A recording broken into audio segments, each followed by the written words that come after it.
Kohli, the CEO and founder of Unfold. And on behalf of Unfold, I heartily welcome all of you, the students, the faculties, Unfold leaders, and our industry guests for the kickoff at the first cohort of the Launchpad for Corporate Innovators. Unfold has been on a unique journey over the last decade to bring the idea of entrepreneurship for the industry with ecosystem and organization specific solutions to spark the culture of innovation within workplaces. In our mission to build the next generation of entrepreneurs for India and bridge the industry academia gap, this program is a milestone for us. We are very excited with our collaboration with MIT Institute of Design, Pune, to deliver this program. This program has been in the making for over a year. We have co-created with our cross-industry stakeholders to truly bring a learning experience for graduates and young professionals that is both relevant and practical in these transformative times. We hope that you're as inspired to participate with enthusiasm and an open mind to learning for the next 3 months of this certification and be the catalyst for change. It is the first program of its kind on entrepreneurship, and we are really looking forward to your active participation, also giving us feedback so that we can keep strengthening this program, and wishing you all the best. So what I'd like to do next is to introduce Dr. Madheswaran, who who has been one of the evangelists for us from the academy and government perspective. I'll take a quick few minutes to introduce him and ask him to lead the conversation for the next 2 minutes. So Dr. Madheswaran, who's a professor and head of the Center for Economic Studies and Policy at the Institute for Social and Economic Change, Bangalore, and former director of the Institute and advisor in Jain University. He has a lot to his portfolio, but I'm going to keep it short. A distinguished economist and policy expert, Dr. Madheswaran has made significant contributions to labor economics, health economics, education, and public policy, with over 120 research publications to his credit. He has also served in several key advisory roles for the government of Karnataka and has been associated with leading international institutions, including Princeton University and the IZA Institute of Labor Economics, Germany. We are delighted to have him with us today, and he was also, has been a part of a very core part of our Industry Academia Bridge. So, sir, leaving the floor to you for the next 10 minutes for your talk. Thank you.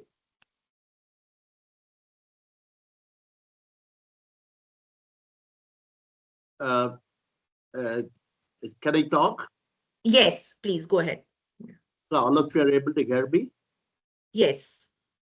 Okay, thank you very much.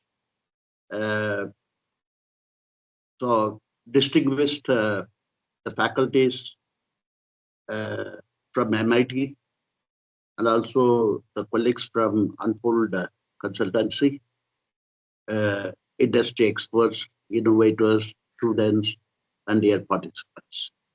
Of course, it's a need of an hour that I compliment MIT and Unfold Consulting Service. Professor Harshit Desai is here that I could make out from MIT.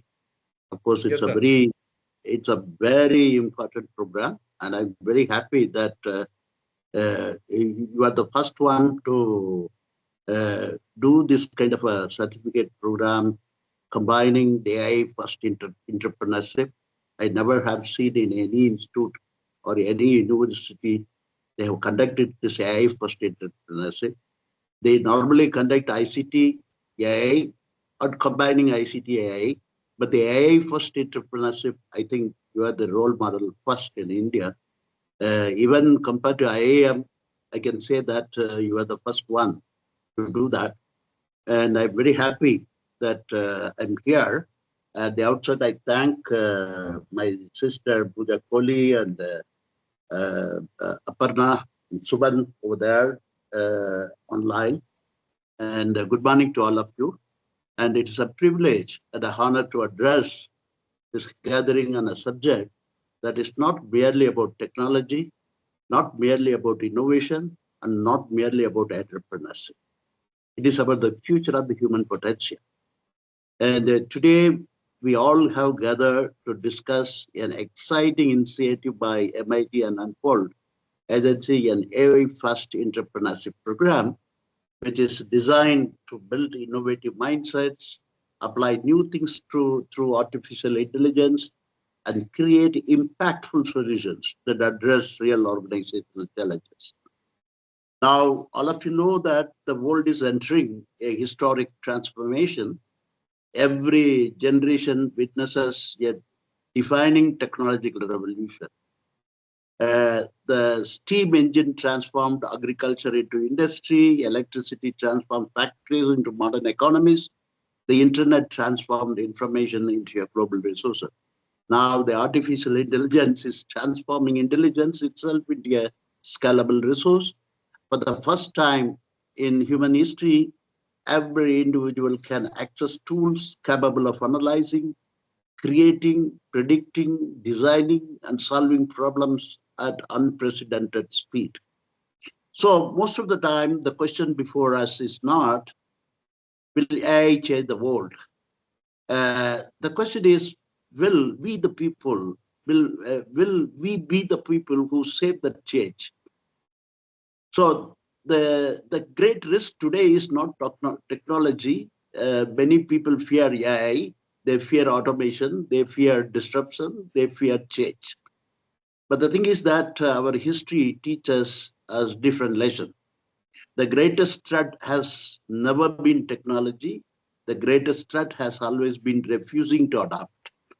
When electricity emerged, all of us know some industries resisted. When computers appeared, many believed that they would never become mainstream. And when the internet, the Google and everything is arrived, many organizations dismissed it as a passing threat. But today, the AI stands at the same crossroad. Those who embrace it, it will lead. Those who will ignore it will struggle. So, as the management thinker, Peter Drucker, the famous man, famously suggested, the best way to predict the future is to create it. So, this program, I'm very happy, is fundamentally about creating the future rather than waiting for it. So, when I'm saying, let me talk a few words about why entrepreneurship matters more than ever. So when people hear the word entrepreneurs, they think of startup and they think of garages becoming global companies. They think of young founders changing industry. But there is another equally powerful force is entrepreneurship. Yeah, entrepreneurship is someone who behaves like an entrepreneur within an organization. And they do not wait for permission. They do not accept inefficiency as normal. And they don't say that this is how we have always done it. Instead, they ask, is there a better way? So the organization today do not need more people who simply follow processes. So there are many people, the processes were taught and simply they follow the processes. But today, most of the organizations, they need people who challenge assumptions and people who identify opportunities, people who transform problems into possibilities, and people who become catalyst of change. So the future belongs to organization that can innovate continuously from within. So that is the essence of the entrepreneurship. Of course, all the students should understand that how entrepreneurship is very important compared to entrepreneurs. So when I'm saying is that adapt or be left behind. Why I'm saying is that just now I have mentioned the history is filled with examples of organizations that failed not because they lacked resources, talent, or market share, but because they failed to adapt. The graveyard of business history is populated by companies that once dominated their industries but ignored their change until it was too late. So the change has always been uncomfortable, yet in every era, adaptation has been the price of survival and pathway to the growth.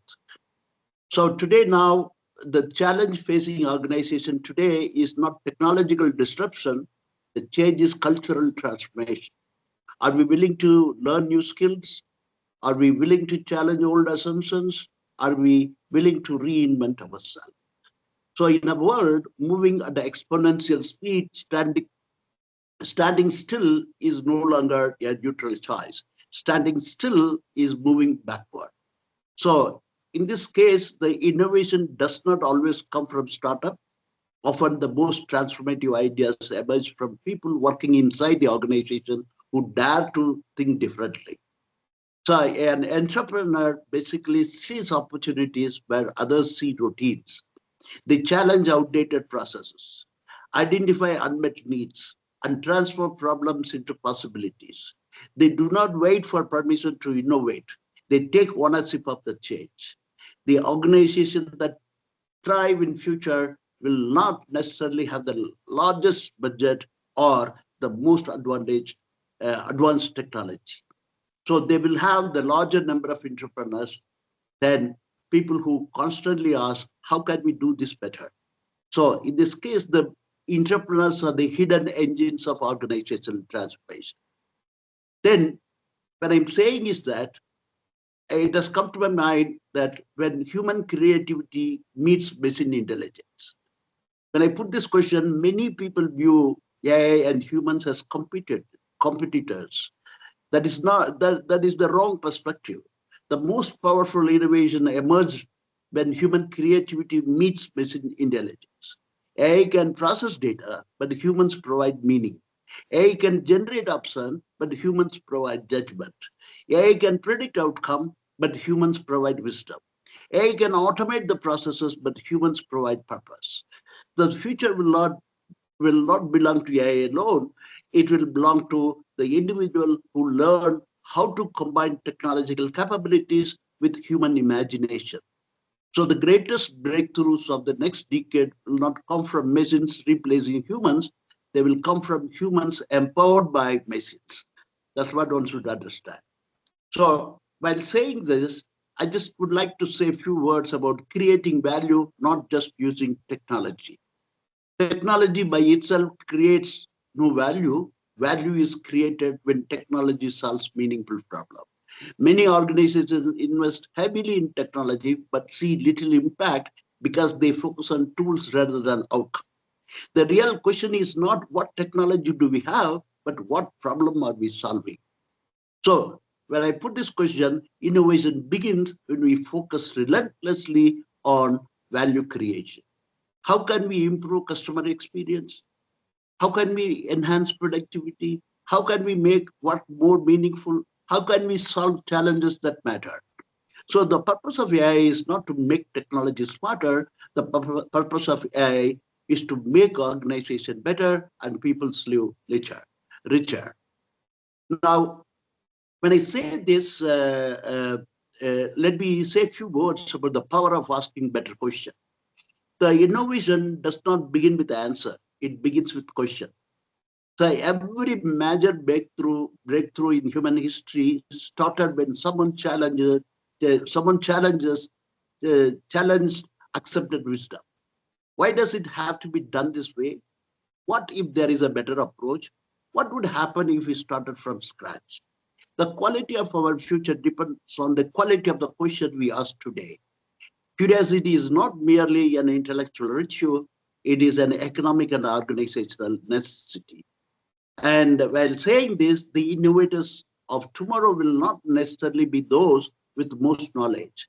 There will be those with courage to ask questions others never think to ask. So that's how this particular program is very important for that. And I'm very happy that this program, you had given a beautiful subtitle to talk about how the innovators, they have to ask questions and, how the innovators will have a courage to ask questions others never think to ask. So uh, the let me stop. Let me say something else. Uh, yeah, Pooja Kohli saying that can we wrap up? But the thing is that I will wrap up within 2 minutes. Sure. So the mindset that shapes the future is nothing but Technology changes rapidly, but mindsets determine whether people benefit from that change. So, in a world where knowledge becomes obsolete quickly, the most valuable skill is not what you know, it is how quickly you can learn and adapt. So the future belongs to lifelong learners, not lifelong experts. So the thing is that why failure is the price of innovation is that failure is not evidence of incompetence, it is evidence of courage. It shows that someone was willing to attempt something new. Every failed experiment provides valuable information and moves us one step closer to success. If we want innovation, we must learn to view failure not as an ending, but as a lesson. And of course, the innovation we have to do with the responsibility. The true test of innovation is not whether it can be done. The true test is whether it should be done and whether it improves society. And of course, while saying these three choices that define tomorrow, as a participants in the journey, I encourage you people to make three choices. Choose curiosity over complacency, and choose courage over comfort, and choose impact over activity. So these uh, uh, uh, three choices will define not only your future, but also the future of your organization. And while saying this, and uh, while saying this, I just wanted to, what I called, um, to conclude that I want to conclude that uh, uh, we are living in one of the most exciting periods in human history, and never before have individuals possessed such powerful tools. Never before have organizations needed innovation urgently, and never before has the opportunity to create impact been so accessible. So the future will not be saved by technology alone. It will be saved by people who use technology with imagination, courage, responsibility, and purpose. So today, this workshop or the certificate course, this AI First Entrepreneurship Program is more than learning initiative. It is an invitation, basically, and I'm very happy that MIT Unfold is doing a great job. An invitation, this invitation to the participants is an invitation to think boldly, an invitation to innovate fearlessly, an invitation to transform ideas into action, an invitation to become architects of the future. So let us not merely witness the age of AI, let us lead it. Let us not merely discuss innovation. Let us practice it. Let us not merely imagine change. Let us create it. The future is not something we inherit. The future is something we build. And the builders of that future are sitting in this room today. So thank you, and I wish every participant MIT and unfolding services, a transformative and inspiring journey ahead. Thank you very much. Thank you, Dr. Madheswaran, and thank you for also bringing in, the perspectives on creativity, innovation, AI, and impact with all your call for action to the students. So on that note, I'd like to quickly do a call out to the faculties who are going to be involved in this conversation over the next 3 months. We have, thank you, sir. We have the faculties from, MIT, of course, Harshit, Desai and Hemant Thite, who've been leading this collaboration with us and have worked extremely hard to bring forth the curriculum with, of course, a whole lot of inputs, being very open to the entire journey. So Harshit and Hemant, if you could say a quick few words. Yes. And before I say that, I had gone through the certificate program and the syllabus created by both MIT for the 3 months course for the innovators. Of course, it's hats off to Professor Asit Desai and Pooja Kohli and team. It is a wonderful program. Thank you, sir. Thank you. Thank you for taking time out. I know you've been technically challenged with the devices, but thank you so much. Thank you for your time. Yes. Harshit.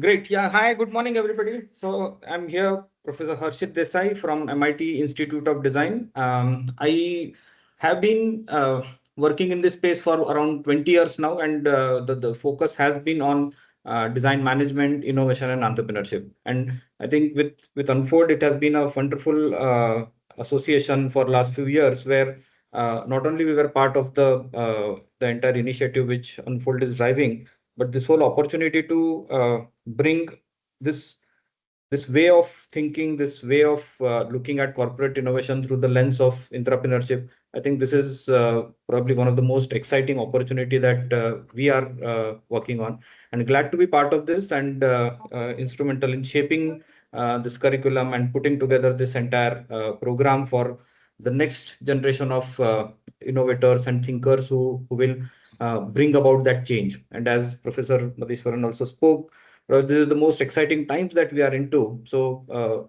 a lot of challenges, lot of opportunities lie ahead for the young innovators and the students who are looking at this space of innovation. And yeah, happy to be part of this. And we have 3 months to spend with each other, and let's see how we can make the most of this. So thank you for being part of this, and looking forward to interact with you through this program for next few weeks. Thank you. Thanks, Harshit. Good Professor morning. Hemant, would you like to? Yeah. Yes, thanks, Pooja. Thanks, Aparna. Thank you, Ashit sir. Welcome to all the participants. And I think as Pooja mentioned, we've been excited for the last more than 6 months in designing this program. And it's taken a lot of discussions, a lot of planning. And it feels just great to be here at the starting of this program. I think Harshit sir mentioned rightly that we are going to meet each other for the next 3 months, and there's going to be a lot of activities and lots of interesting learnings coming out from this program. So looking forward to your good interactions and excited to be here. Thank you so much. Thank you, Professor Hemant. Aparna, would you like to say a few words? And Sumant, if you could even come up on screen, please. Yes.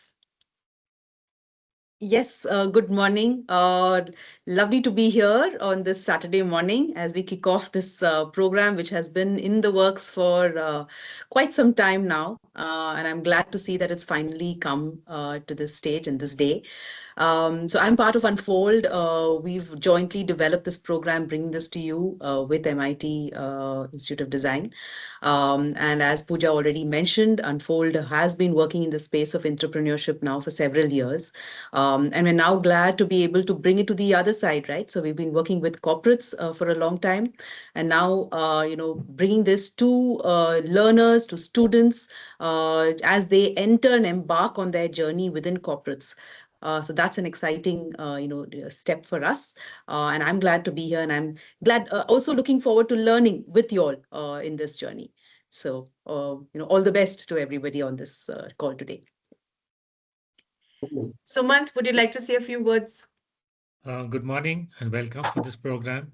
I've been advising Unfold for this program for more than 6 months, and along with MIT, Harshit and Hemant, we've put together this curriculum which has undergone various iterations, and today we are here with the final output. I'm sure that you will find it useful and look forward to interacting with you all. Thank you. Thank you, Sumant. We also have our masterclass faculties from the industry, few of them, because Jyoti is in a different time zone. Could I request Praveen Jhajaria from Tata Elxsi to say a few words? Yeah, hi, good morning to all. And thanks, Pooja, Please do for come up inviting. on the screen, Praveen. Yes. I'm on yes. screen, Pooja. Okay, yeah, I can see you now. Yes. So good morning to all, and thanks, Pooja, for inviting me and allowing me to be part of this exciting journey. As I always believe that journey is always more important than the destination. So guys, friends, and fellow members will enjoy this journey, and hope we'll learn some new perspective, new way of doing work per se. Since the intelligence layer has been introduced with the help of AI, that provides immense possibilities for all of us.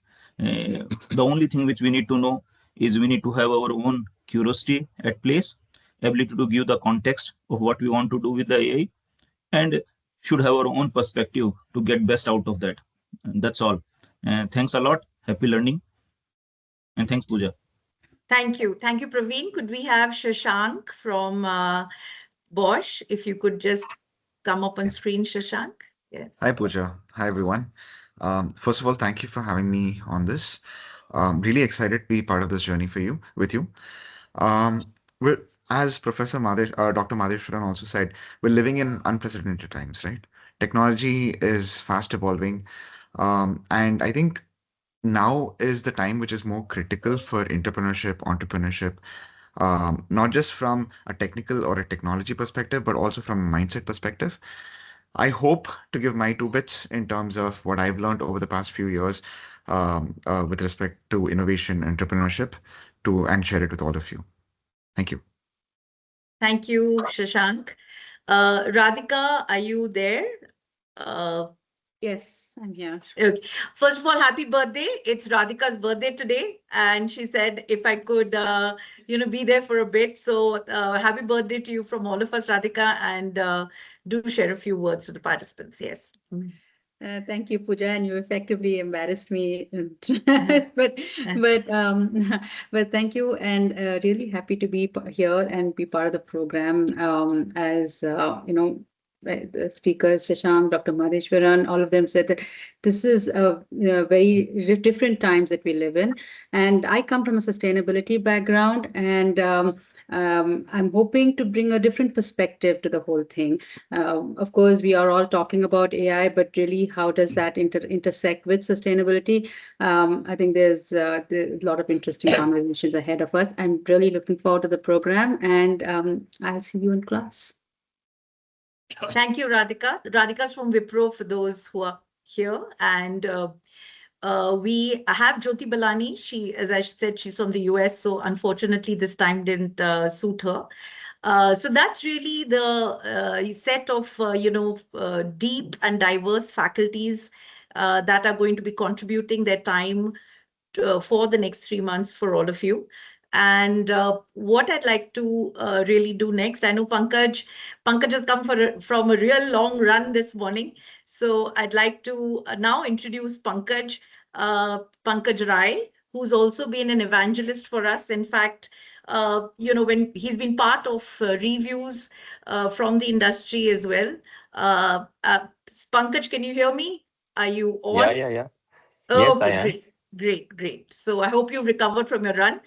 Okay, Yes. so it's a real pleasure to welcome Mr. Pankaj Rai, Group Chief Data and Analytics Officer at the Aditya Birla Group, with over 3 decades of experience spanning strategy, consulting, and financial services.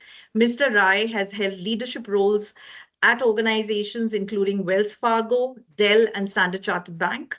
An alumnus of IIT Delhi and IIM Ahmedabad, he currently leads the group's data analytics strategy, driving innovation and digital transformation across diverse businesses.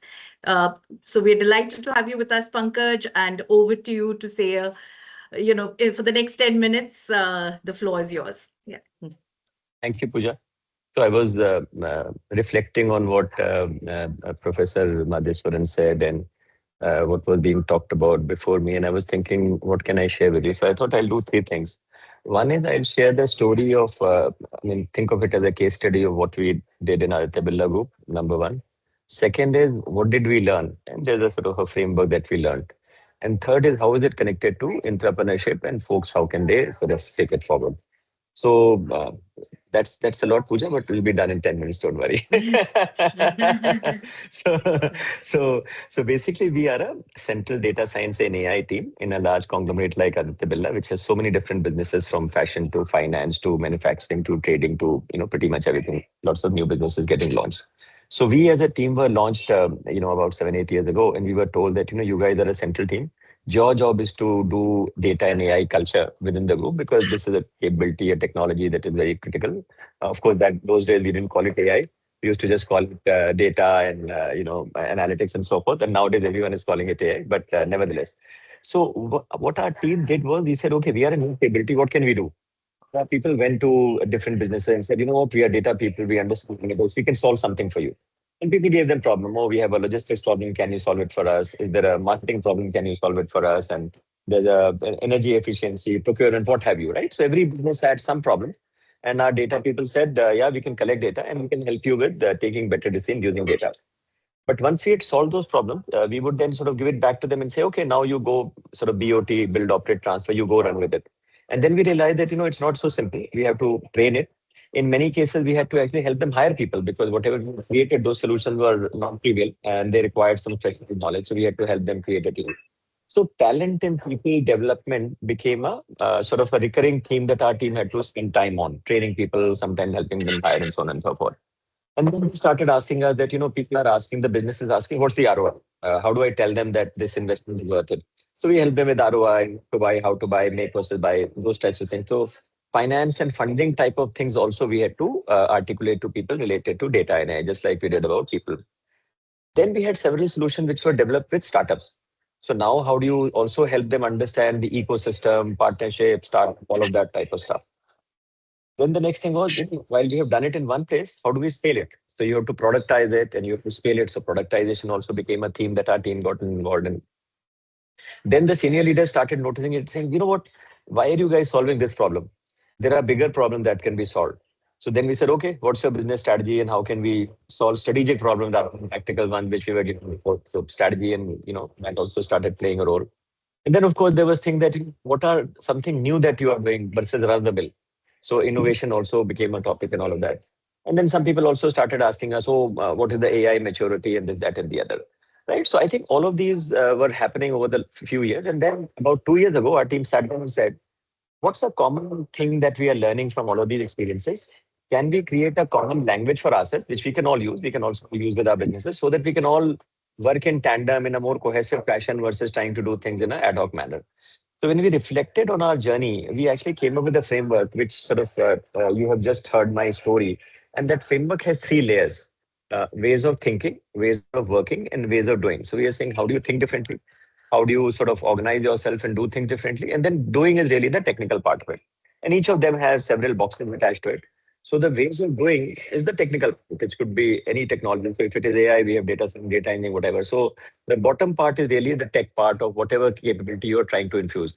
The top two layers, I think we believe is actually really the change management layer, which applies to all. And really the middle layer, which is ways of working, has talent, funding, ecosystem partnership, and scaling through productization. And the top layer has strategy and governance. It has innovation and research, and then AI maturity. So if you look at these 10 boxes, we say, this is our approach to thinking about how do you bring AI culture. And culture really is built by the top two layers. AI just happens to be the tool now. It could be replaced by something else.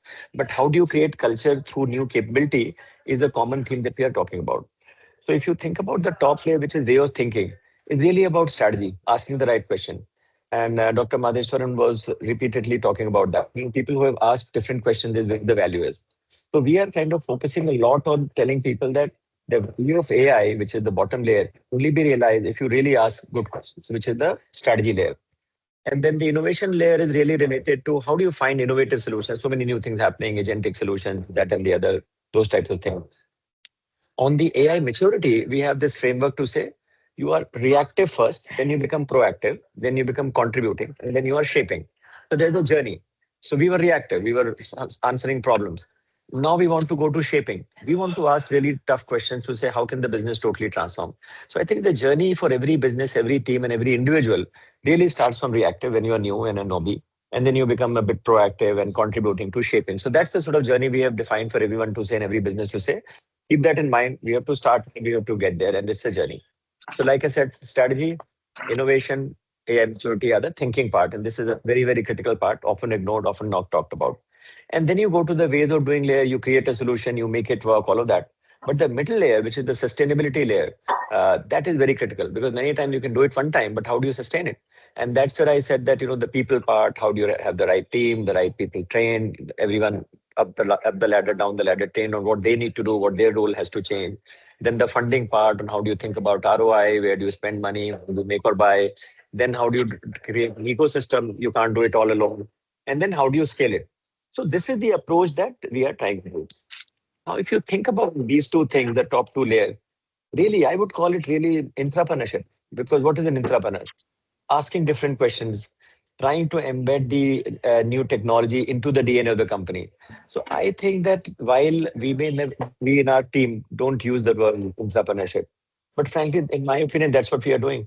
So I would say that, if you were to study many other companies, some of them may not be using those terms, but effectively, most of them will have these commonalities, in my opinion, that there'll certainly be some place where you are asking different questions, asking new questions. And then there's a place where you are trying to make sure that it is embedded in the DNA of the company, that everyone talks the same language. It's all common. So I would say that, our 3W approach is really a language of entrepreneurship that we are applying within our team. And this is what we are also telling our business teams who we work with to say, you guys can also have the same language in your own team, in your own group companies also.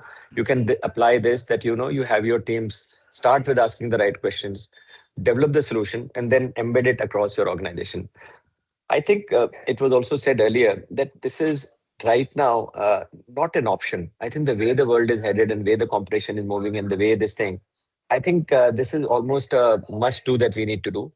And the other way to think about it, that the technology available is so high that anything that you can imagine can be done.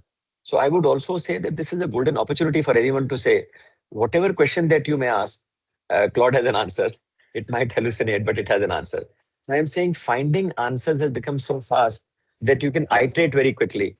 And therefore, the value has now migrated into asking the right questions. I was listening to a podcast by Mukesh Bansal, who's a famous entrepreneur. He was in Mintra, and he has a podcast channel also, and he makes investments. So he was telling that earlier when I would invest in entrepreneurs, they come and show me a PowerPoint. Now I tell them, you show me an MVP, use Claude or any of these things to develop a Chalta software, and if I give feedback in the next few hours, give me a new MVP. So he said in the past, it was PowerPoint, then you go back, design a software. Today you can iterate on the fly. I think the point I'm making is that the thinking layer is where the value has now migrated to, which is what entrepreneurship is all about. The execution layer has become more simpler, and one can iterate faster and more. So with that, I would urge everyone here to think about how do you focus a lot more on question asking rather than answering. Because when we were growing up, we were rewarded for answering questions. I think that era has moved on. I think you guys should be rewarded for asking the right question. I don't think we have the right curriculum today to do that, but I think this program is a good one, which can help you develop the question answer skill, and which is what to me entrepreneurship is all about. So thank you, Pooja, for giving me the opportunity, and I wish all the best to all the participants and the team members here. Yeah. Thank you, Pankaj. I think you brought something very core. It's about asking the right question and being curious, which is really the layer of thinking, and which is going to define the times to come. Thank you so much for taking time out, rushing into this after a good run, and giving that example from the work that you're doing, for our budding entrepreneurs of tomorrow. Thank you. So with that, I'd like to ask Professor Harshit. We have completed the formal part of the kickoff, and we're all excited and looking forward to going into the first session, which is planned, which is the first session of this 3-month certification. Today, we kept it free access and complimentary for all the others who are interested in this conversation. And I know we have some people who are here from organizations who have come, and we hope that you like what you're hearing and take this back, because we are really looking at scaling this initiative and making this as a pan-India movement. So Harshit, over to you. Thank you. Great. Yeah, thank you. I think we had a fantastic round of faculty introductions, and for any program, I think the biggest stakeholder, or the most important stakeholder, is the student. So maybe we could just have one quick round of introduction by the students also, although they are all from like one batch, but I think for the larger audience to understand what backgrounds the students come from and what are they interested in. I would request all the students from the DM program to quickly introduce yourself, and we'll follow kind of a template where you just talk about your name, your background, what you have been doing, and something that gets you excited. Okay, so you have been working on some project, there are a few things which you always wanted to do. So maybe if you could bring that to the fore, it would be interesting for the room to know that. So yeah, let's start. Who wants to go first?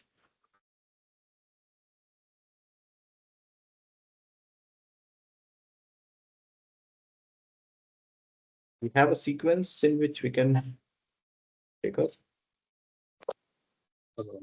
Good morning, sir. Hi, Piyush. And also, if you can just switch on your video, that would be really fun to have you on the screen and for everybody to know. Yeah, Piyush, please go ahead. Hi, so good morning, everyone. I'm Piyush Prateek. I come from an industrial design background, and recently I'm getting to know more about the AI and the UI UX as a domain. So that has been something interesting domain which I'm currently learning it. And the thing which is exciting me is how AI can be incorporated more in UI UX and transforming physical product and coming on an intersection of a human centric product for day-to-day utilization. Thank you. Piyush, you can just call upon the next person who can go after you. So then we follow round robin here. Okay, so Matri goes next. Okay, cool. Yes, Maitri? Yes, sir. Hello. Yeah. Uh, Hi. I am Maitreya Datta, and I have done fashion communication in my graduation. And one thing that I'm interested in is the intersection of design, strategy, research, and forecasting, and how design decisions can help businesses to come up with something that in the future would help their users. And that is something that I'm really interested in. So, who goes next? Yeah. Preksha?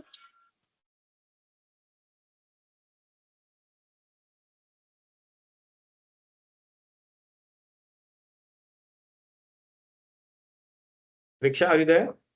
Hi, am I audible? Yes, yes.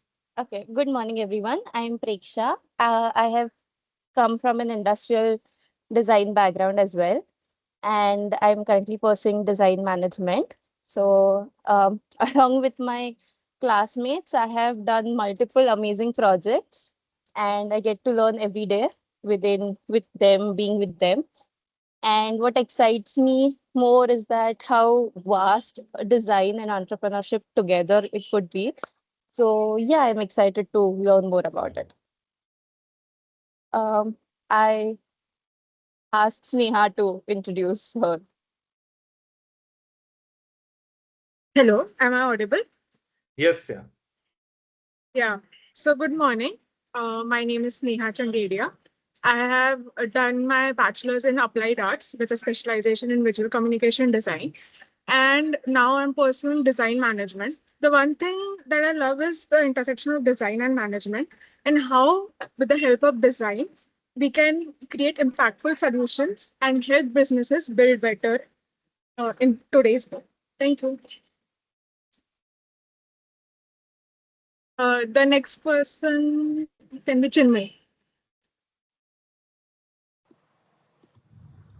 Hi, good morning, everyone. I'm Chinmay, and like Sneham, I have done my bachelor's in applied arts with a specialization in UI UX.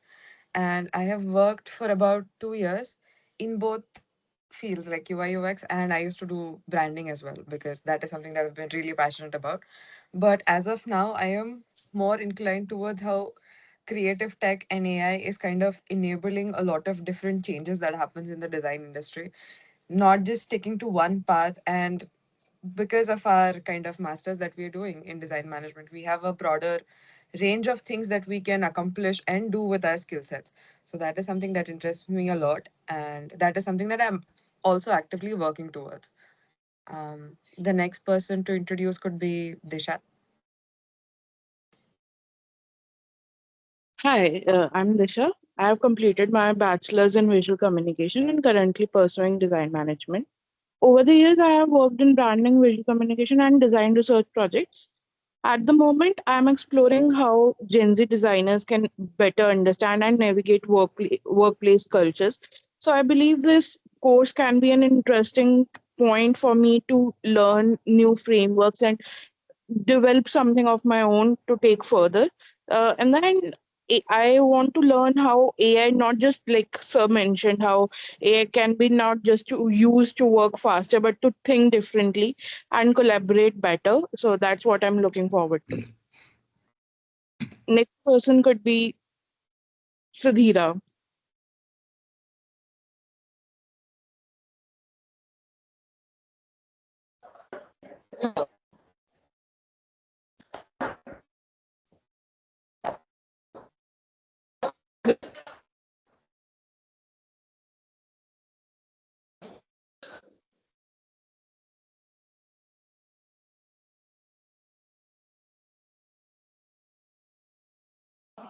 Well,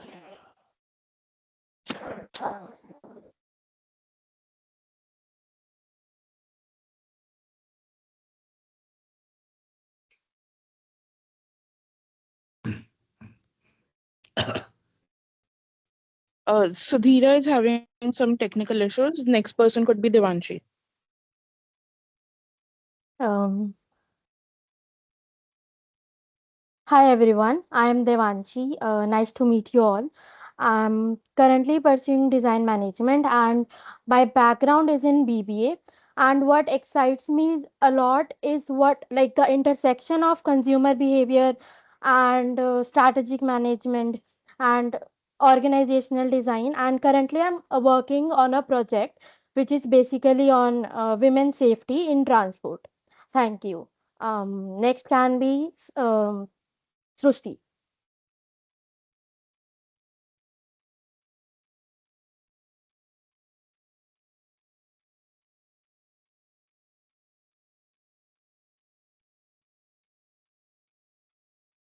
Yeah, hi everyone.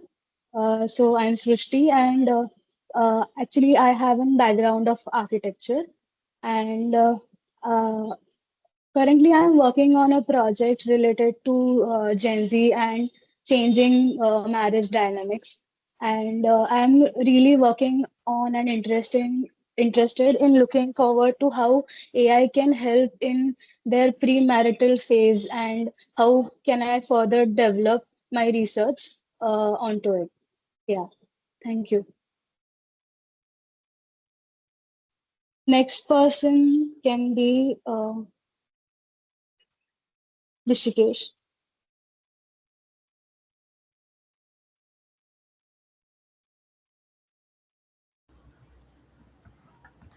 Uh, Hello all. My name is Rishikesh Mahajan. Uh, my background is I've graduated from business administration.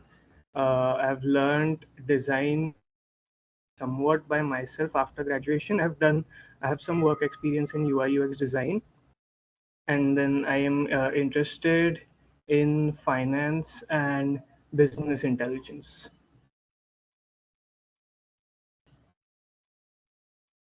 Uh, Next person could be Devanshi. Devanshi This, just did, yeah, I think you missed that part.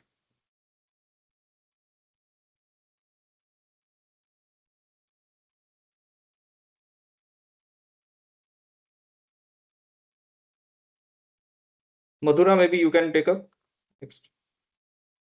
We have Madhura left and Rutuja. Yes. Yeah. Yeah. Hello all. I'm Madhura. I graduated with my bachelor's in interior design and I worked in the field, but I wasn't really satisfied with that. Switched over to textile design, wasn't satisfied with that. Then I started my own journaling brand. So stationery brand built around meaningful stationery such as journaling. And I'm currently working on a project for the brand with an influencer online in Denmark. And I'm very excited about that project. And so after starting the brand is when I came to MIT to learn more about how I can build design-led businesses. So I'm very much interested in entrepreneurship. And something I would like to highlight, as Professor Madheshwaran sir said, to innovate, you must view failure as a lesson and not an ending. And that maybe has been the hardest thing for me. So yeah, I'm excited to be here. On to, I believe, Rutuja is left.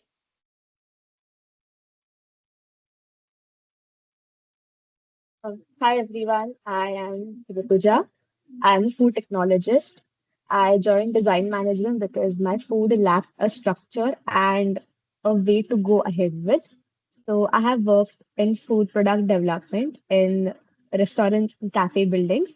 I have currently I'm working with a CSR which uses food to give employment to people who have fewer privileges. I am excited about the idea of sustainable development in the fields of AI because as we hear every day that AI consumes water, AI consumes heat, I want to explore the idea of how sustainable development in AI can take place. Thank you.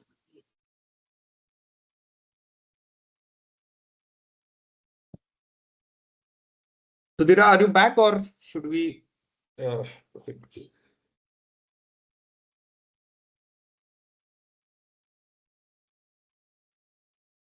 Sudhira, can you hear us?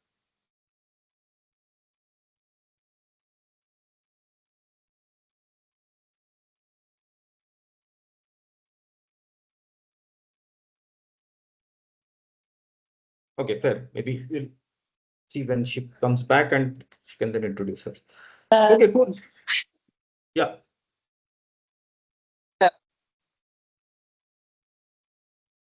I can hear you, but I think there is a network issue for me that you can hear me.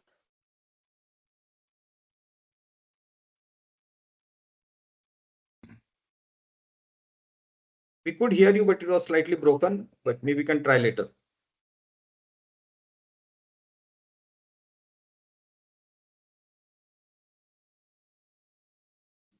Okay, cool. So, moving on to the next part now, because I think we have this first round of introductions. We'll get to know each other as we go along. So next part, I would straight get into this introduction about the program, and we'll kind of kick off the first session.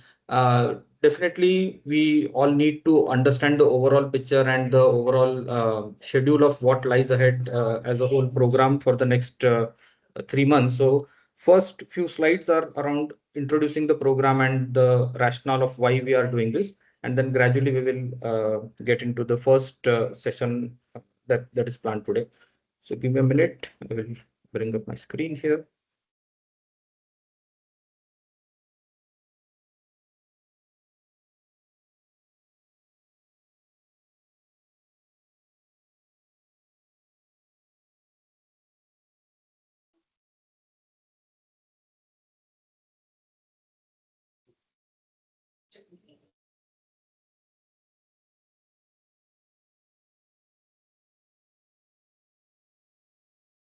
I hope my screen is on. Yes. So yeah, that's what we are into, the first of its kind, the inaugural session of this program, where we look at how AI is an enabler, but I think what is more important is this whole broader context of corporate innovation, and how the lens of entrepreneurship can help us achieve some of these innovation goals. And as you must have heard, we have put in a lot of thought and a lot of discussions into shaping this curriculum, and lot of these things that you see is the result of the effort of all of us collectively for past few months. So this is what the program is going to look like, and this is presented as a loop because we understand that it can't be linear. Innovation is always a very kind of a iterative journey. So there are definitely some milestones and some stages that we need to achieve, but it doesn't always have to be linear. So the first thing that we need to understand, this going to be quite iterative. It's something which you learn in this 12 weeks is not like the full and final thing in itself. But what we have aimed is to make sure that you get a full overview of what the process looks like and how AI can be integrated at all the stages. So although we call it AI first, it is in terms of the approach and the tools that are going to be integrated, and also as a thought process.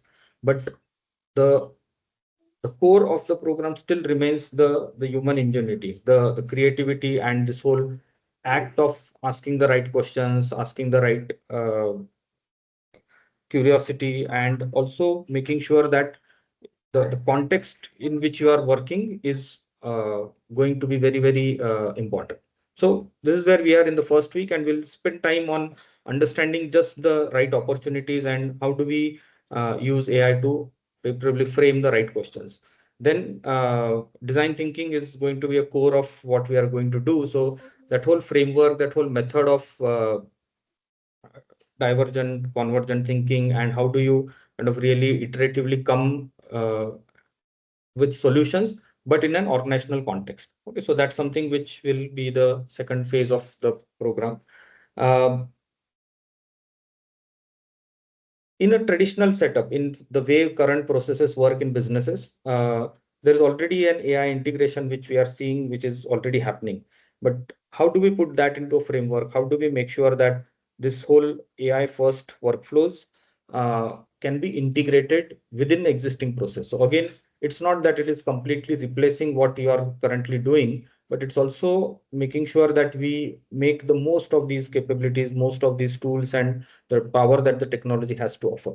So I think that's at a planning level where we look at how do we ensure that we execute these AI first workflows in the existing setup, and then obviously leading it to kind of building low fidelity AI prototypes and coming to the solution faster, so that the stakeholder involvement and the feedback and all the kind of inputs that are required to bring everybody on the same page uh, becomes faster. And then obviously bringing in the business aspect, that whether it is making a business case, whether it is fitting into the current business logic and aligned with the larger organizational goals. Then moving on to again validating these plans and delivering, coming up with those pitches or coming up with those propositions which are kind of delivered in a, again, in an AI assisted way, but again bringing in the real business logic which is required to make it happen. And then finally, this is also about a journey that you grow as a person, you grow as a professional in an organization. So along this technical and all the business input that you'll be getting, there is this whole parallel journey which we want all of you to kind of really focus on, is that are you really building that capability? Are you really able to build that whole mindset of becoming an entrepreneur, and at the same time absorbing all of these tools and technologies which are required to make it happen? So that's the rough roadmap that will be followed in the journey here. Yeah, so again, reiterating the importance of innovation means we often talk about innovation as a separate thing, or as a department, or as a activity which is happening out there. But increasingly it is being felt that innovation is a imperative. Okay, and it has always been an imperative. Means it's not that innovation is a new thing, or innovation is something which has come up recently, or it's a new thing. If you look at organizations, big or small, I think the need to innovate has always been there, and that is something which all organizations at some point of their journey will have to face. Okay, and then that's where it's not that today is the time to innovate. There was always this imperative, and we have so many case studies, so many stories where we have seen that companies which didn't innovate, so as to say, they had become irrelevant. Many of the companies have died down, and not because of any other reason, but just because they couldn't innovate well in time to stay relevant to the changing environment around them. And now, when we juxtapose this with the current situation where the speed of whatever is happening around us is so high, it's like unprecedented that we have seen this before. So it becomes even more imperative. It becomes even a more important mandate for organizations to have this as a priority.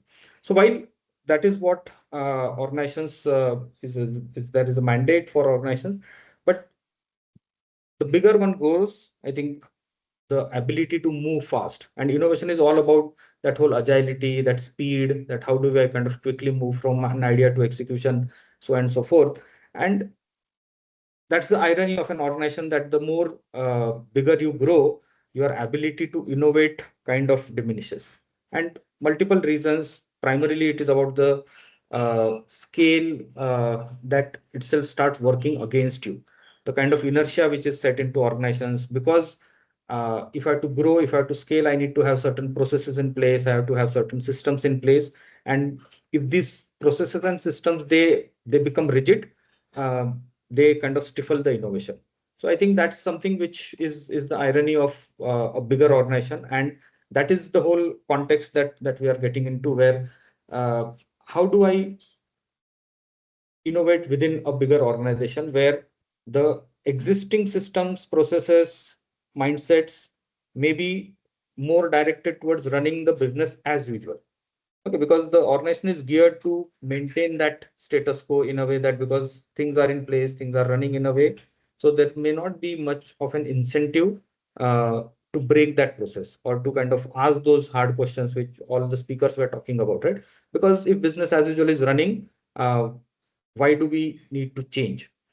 Whereas if you look at the whole startup world, it starts with this whole idea that solving something which has not been solved, coming up with a new idea, coming up with idea to market journey as fast as possible, and so on and so forth. And that's where we kind of define this entrepreneurship as a concept, where it is that ultimate intersection where how do I bring in that whole startup level agility, startup level uh, uh, way of working, and impose or kind of bring those kind of processes, thinking, and tool set and things within the broader context of a stable organization.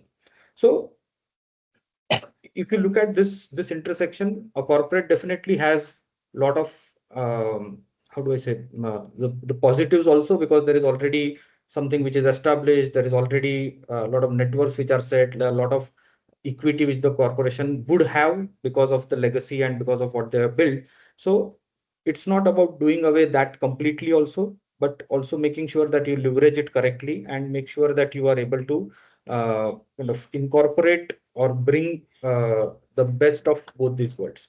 So that's where this whole mandate of entrepreneurship, or the definition of entrepreneurship, it sits at this intersection of making things work within a corporate using the startup approach. So entrepreneurship, the word itself is quite self-explanatory, but for those who are looking it for the first time, or because this might be a new concept, I think this needs to be kept in mind, that it's not only about doing a startup within an organization. It is more to do with that whole mindset and approach that the startup world has to offer, the entrepreneurial thinking, as we say.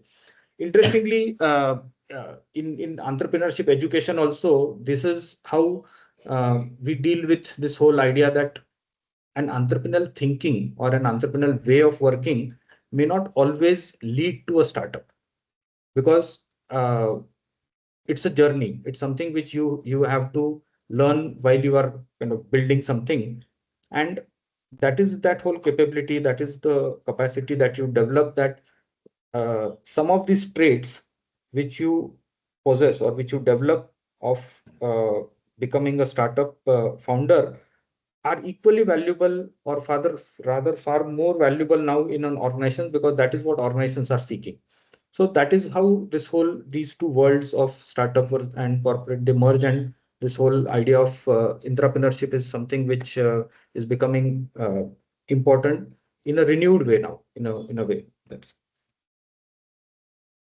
again to spell it out in that way, that there is an entrepreneur and there is an intrapreneur. So in both ways, there are some overlaps and there are some things which are common, but we have to just put it out very squarely as to what is the difference in that sense. So if you look at these four parameters of risk, resource access, ownership, and speed to scale, you'll see that as an entrepreneur, there is a lot of personal financial risk which has been there.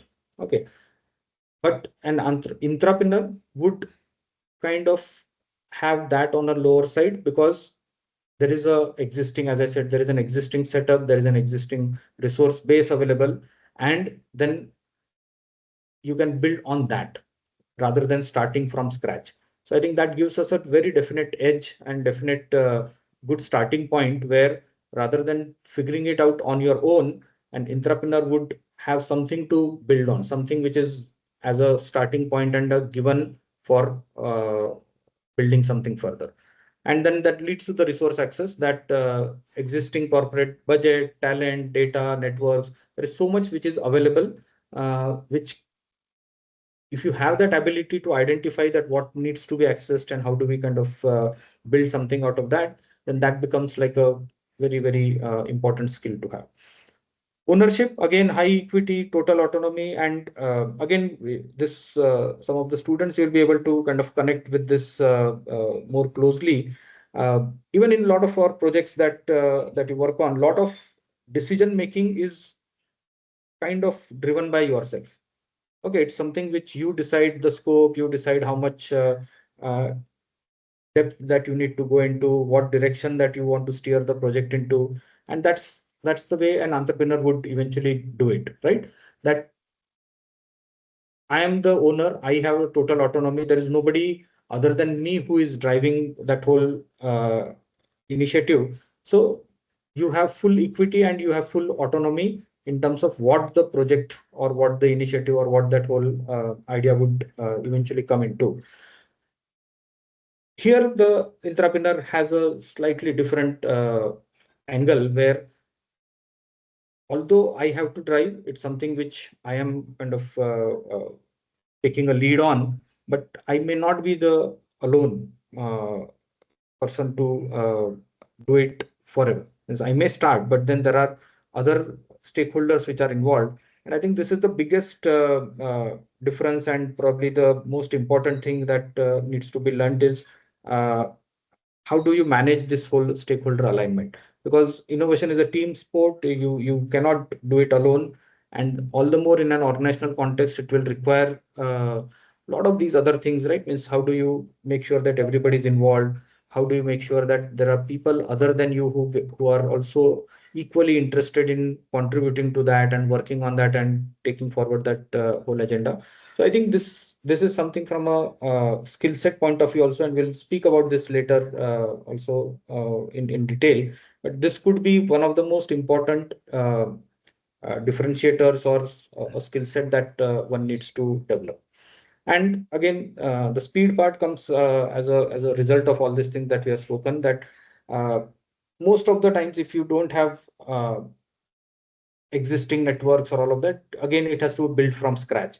But in an organizational context, again, if mapped correctly, if those efficiencies are correctly leveraged, then you can plug into the existing distributions in the existing channels and all the networks which are already available to us.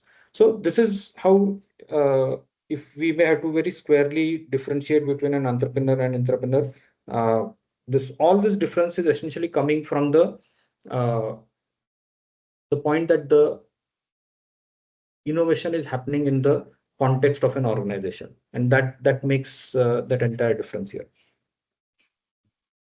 Yeah, and if you look at a different way of putting it, there is this whole hierarchy, right? We spoke about that, how an organization has this whole structure. There is this whole environment where it is driven by KPIs. There are these standard processes which have to be operated, and because the business as usual wants to and needs to run in a particular way, there is no going away from that.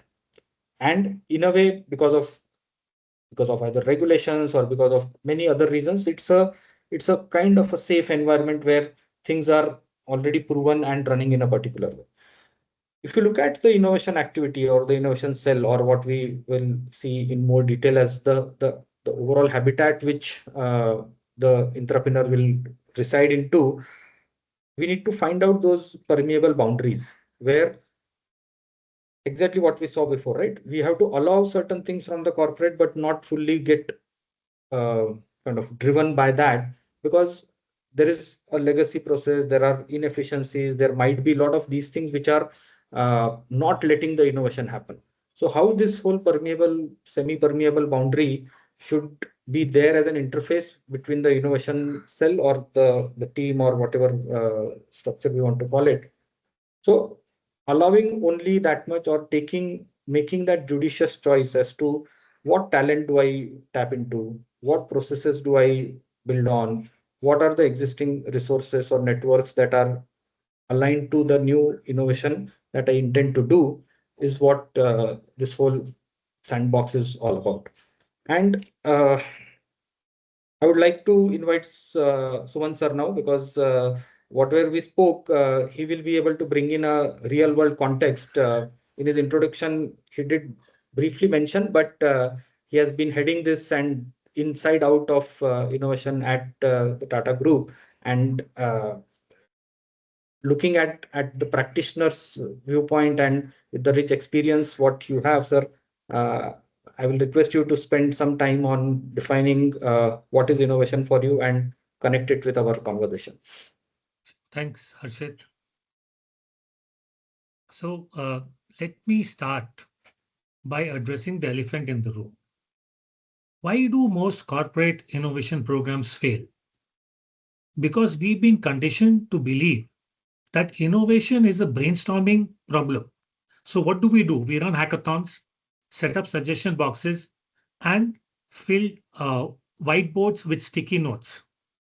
But innovation is not about ideas. Harshit. Yes, sir.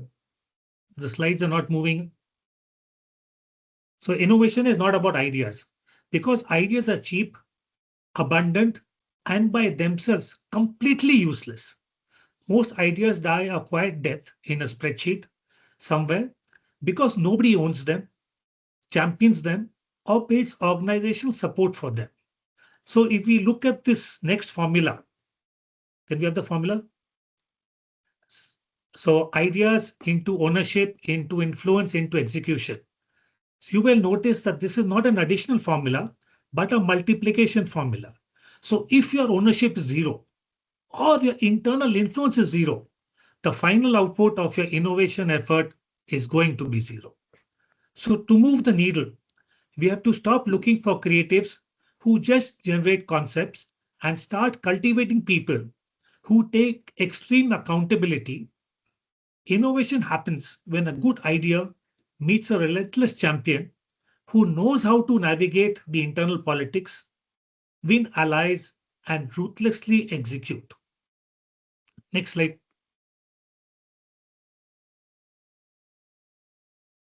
So this brings us to a critical distinction, the difference between an innovator and an entrepreneur.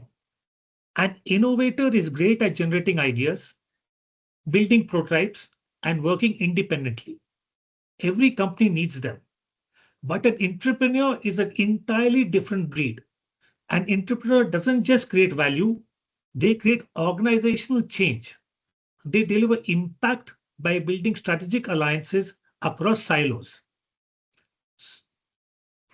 Next. So if you want to succeed as an entrepreneur inside a large organization, you must live by three counterintuitive rules. Ownership before authority. So don't wait for a promotion or a formal mandate to fix a problem. Act like an owner first, and the authority will follow. Relationships before resources. Large budgets don't guarantee success. Trust does. You need to build deep social capital across the company before you ask for funding or headcount. Sometimes you can even do innovations without spending money.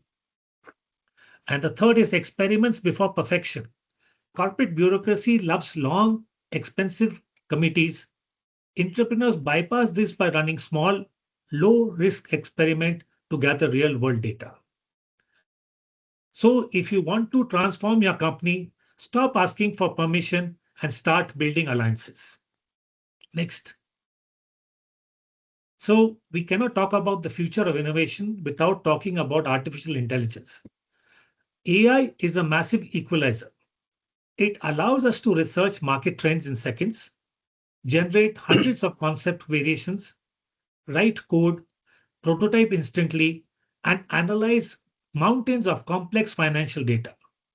But here is what AI cannot do. It cannot replace human curiosity. It cannot feel empathy for a customer's suffering. It lacks the judgment to make high stakes ethical calls, the courage to take a career risk, and the sense of ownership to see a project through to the finish line.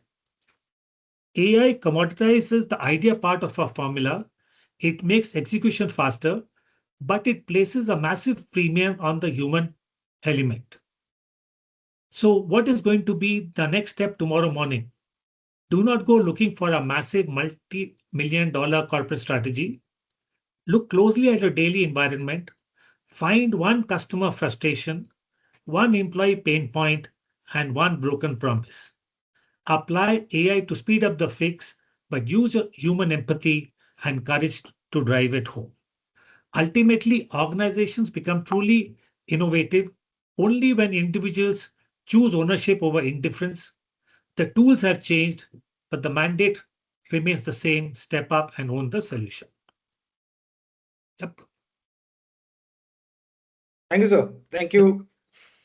Thank you for detailing it out. I'm sure in some of the next sessions we get to understand these things with more nuance and with some interesting stories from Titan and the work that you have been doing.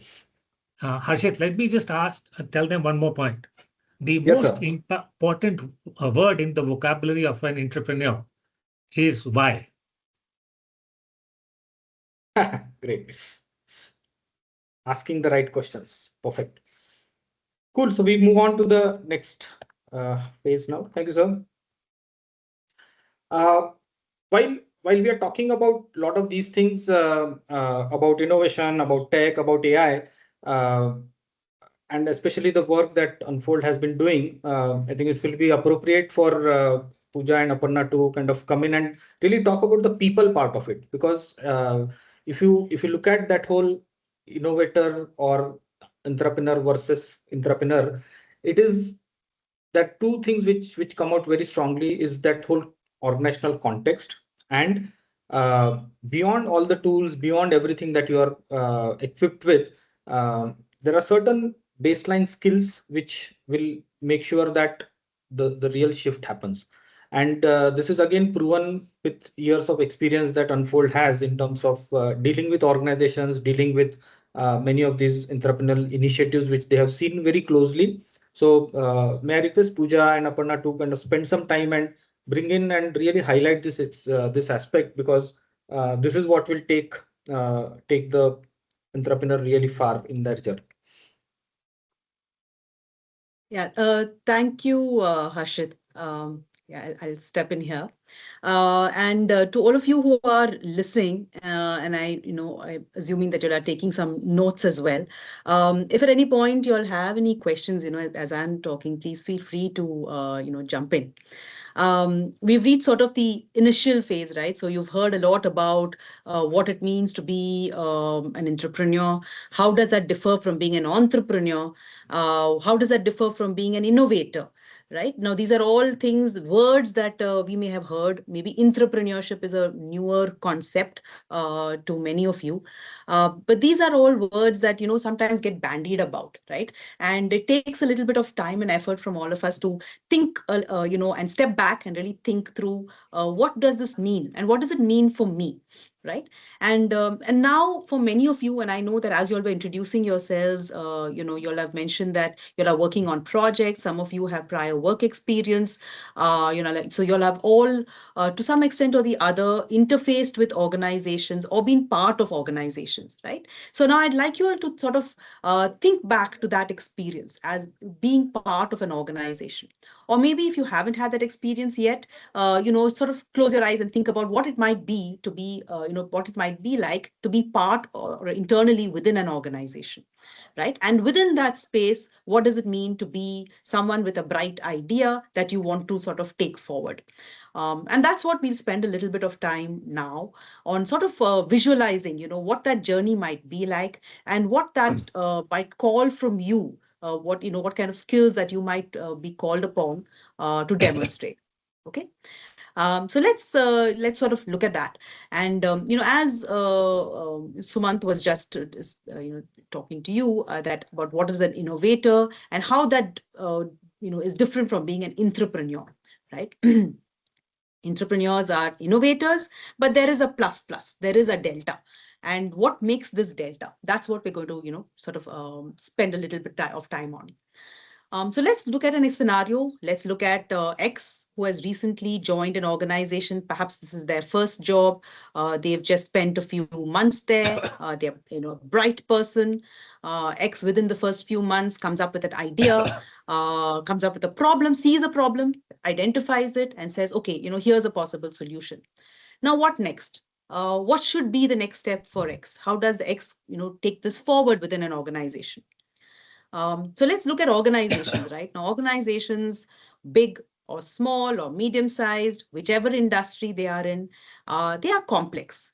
There are systems, there are processes, there are departments, there are roles. All of these are designed to ensure that the organization runs smoothly and efficiently. So it's designed for a certain purpose. Now, when you come in as someone with a bright idea wanting to make a disruption, right?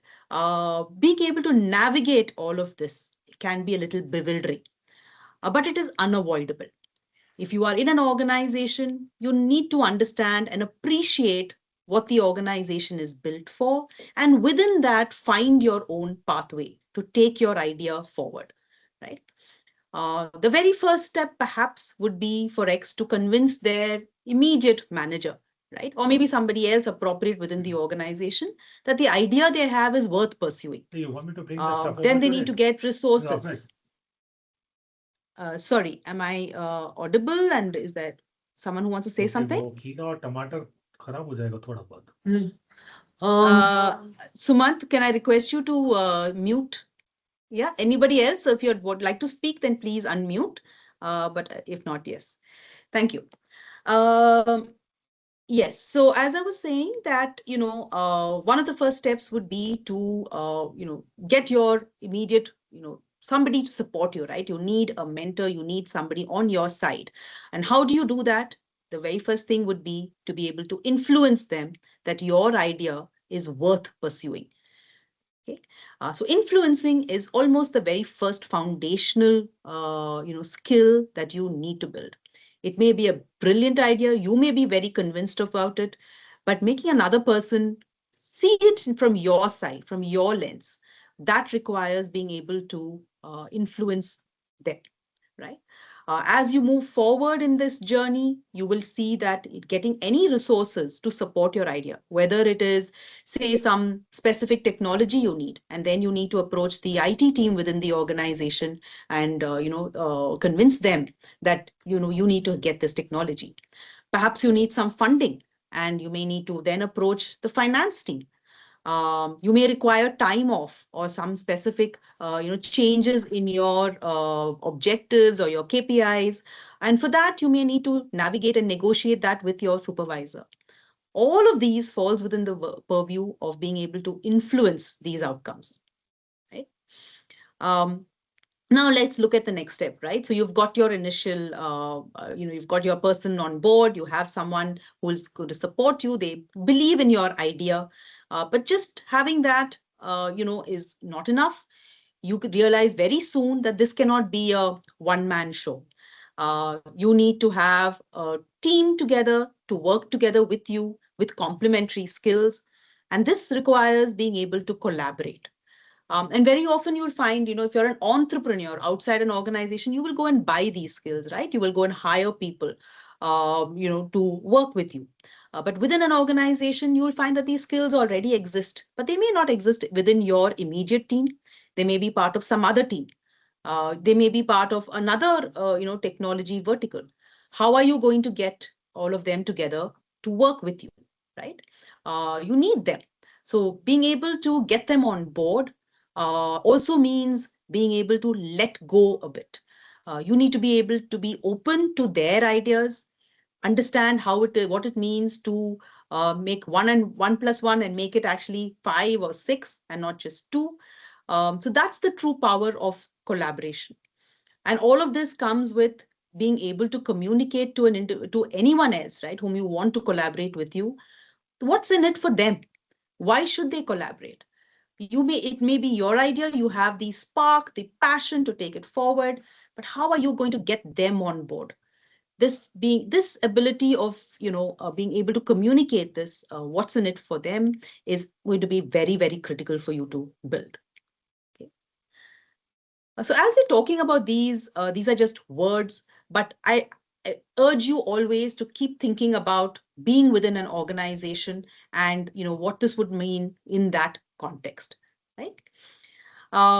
Very often that we found in our work with Unfold is that what people come and tell us is that young and inexperienced innovators are so micro-focused on their idea that they don't always appreciate the organization that they are part of, right? And how does it fit within that organization?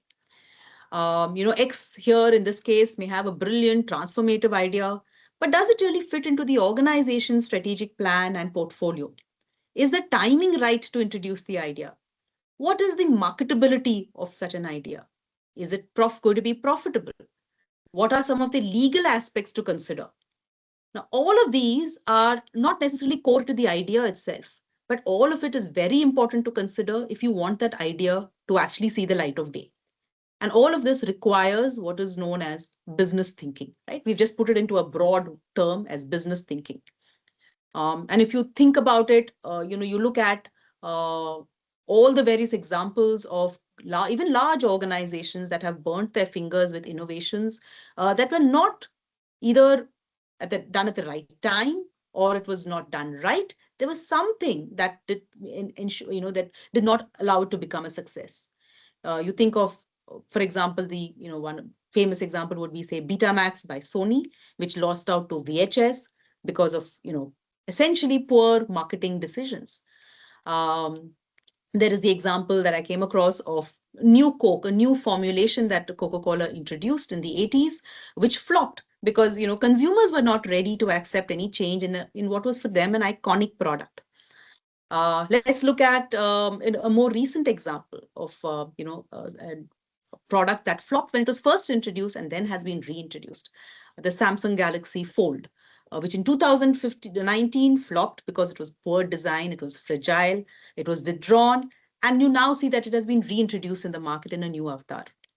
So these are all examples of even where large organizations sometimes get their innovations wrong, which means that for all of us as entrepreneurs, right, it means it's even more imperative that we understand what are all these various dynamics, the various other elements that come to play, which impact the chances of success of your idea and of your innovation.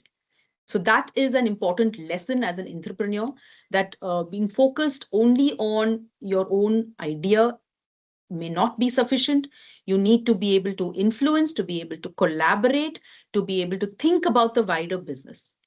And then when it comes to actually, being able to sell your idea, right? And we've all seen episodes and, so many examples, Shark Tank and so on, of how people go to pitch their idea. And what we've often seen, and in Unfold, we've had several examples, and we've had the opportunity to hear innovators in organizations come and talk to us about, their ideas and their innovations. And we find that what differentiates a successful entrepreneur from one who is, perhaps not going to be as successful, is the ability to convincingly communicate the value of their innovation to various stakeholders. Right? This requires some sort of, I would just say there's a sprinkling of magic, being able to weave a narrative, effective storytelling, knowing what buttons to push of each stakeholder requires, it requires not just being convinced of your own idea, but knowing how to present this effectively. It requires preparation, clear, precise communication, and that's where pitching comes into play. Now, all of these are just, some of the skills, right, that are essential as you navigate your entrepreneurial career. You will find that as we go along in the course, perhaps you will have time and opportunity to reflect on these various elements that you need to sort of appreciate and inculcate, right? Elements such as resilience, adaptability, risk-taking, empathy, these are all equally important, and you will see that they are all embedded within these meta skills that we've spoken about. So not to be daunting, but just to present to you a picture that having a bright idea in itself, is perhaps just the starting point. What you need to be able to see that idea through to execution, through to the light of day, see it successful in the market, in your organization, requires you to build a whole, suite of, interconnected sort of skills, right? So I just like to leave you with that thought. And over now to you, Harshit. I'm, of course, open to any thoughts or questions from the participants, any of your students, who'd like to share any thoughts, or anyone else who'd like to sort of jump in. Pooja, anything more that you would like to add?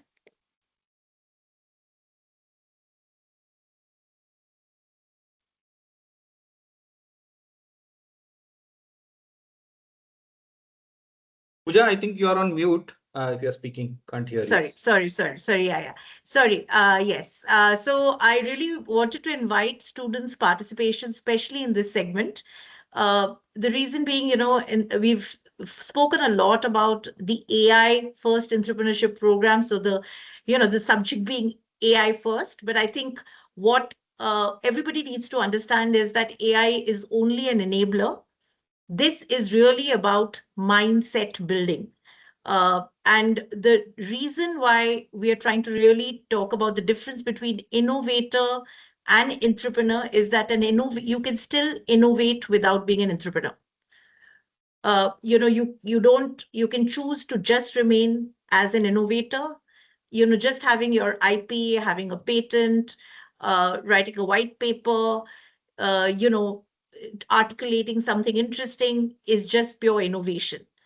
But if you need to move the value from innovation to entrepreneurship, it is really about the mindset. And we've heard a lot about value creation, and that value creation can only happen if you inculcate these skills. And as Aparna mentioned, this is just the baseline. There's a stack of skills for entrepreneurship, which is non-technical, because these are the behavioral and mindset building skills which you need to inculcate to be able to navigate a very complex organization. An entrepreneur can work with a dream, right? When you can dream it. Success and failure, is a choice, and of course the outcome of your efforts. You can do blue sky thinking.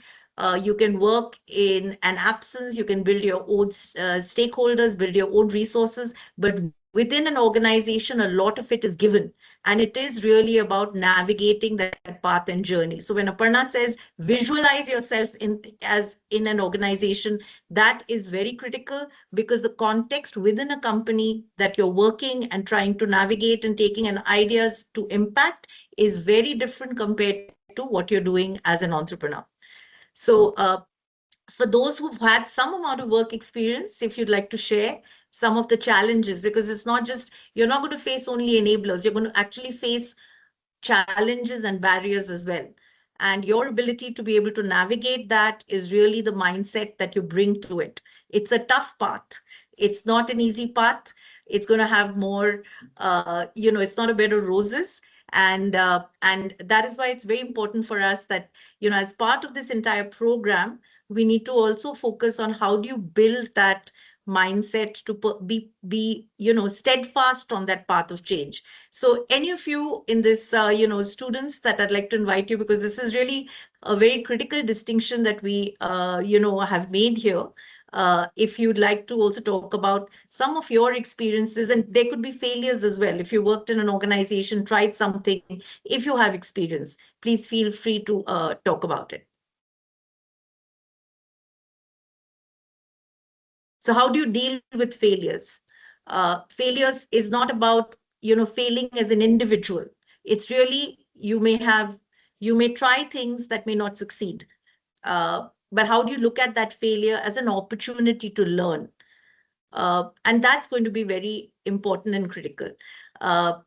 Just having a bright idea, as Aparna said, you're not going to get it in the first time. You may not get the acceptance in the first time. You may not get resources and funding because there's no formula to this, right? And you'll have to keep trying. You'll have to keep experimenting. You'll have to keep pivoting, and you'll have to keep pushing that envelope. And that's really, the journey of an entrepreneur. So if any of you would like to say a few words, that'd be great. Share some of your stories, in case you have org experience. And if you don't, look at this as something that you will have to be very open and flexible to. And of course, we would want all of you to be very successful entrepreneurs. And that's why it's important for us to paint the picture both ways. And for you to be really the warrior stories for the change and catalysts that we'd like to see of you. Okay, so we'll stop here. If you'd like to share something, it would be wonderful. If not, we can continue with the conversation. Yeah, I think fantastic. This is probably that whole missing link, as we can call it, that while we are talking about so many concepts about innovation and all of that, but this people aspect and how do you really connect it back to the organizational context? Again, at the cost of repetition, I think we just need to reiterate this fact that how important these skills can be along with your hard skills as well. We also have some of the participants who have joined from organizations. Maybe they could share something because they would get this more correctly. And definitely there are some students who I know that they have worked on some ideas and would have something interesting to share. Yes, so it's an invite for those who have that organizational experience to come and augment this, because this is a collaborative space, and all voices are welcome.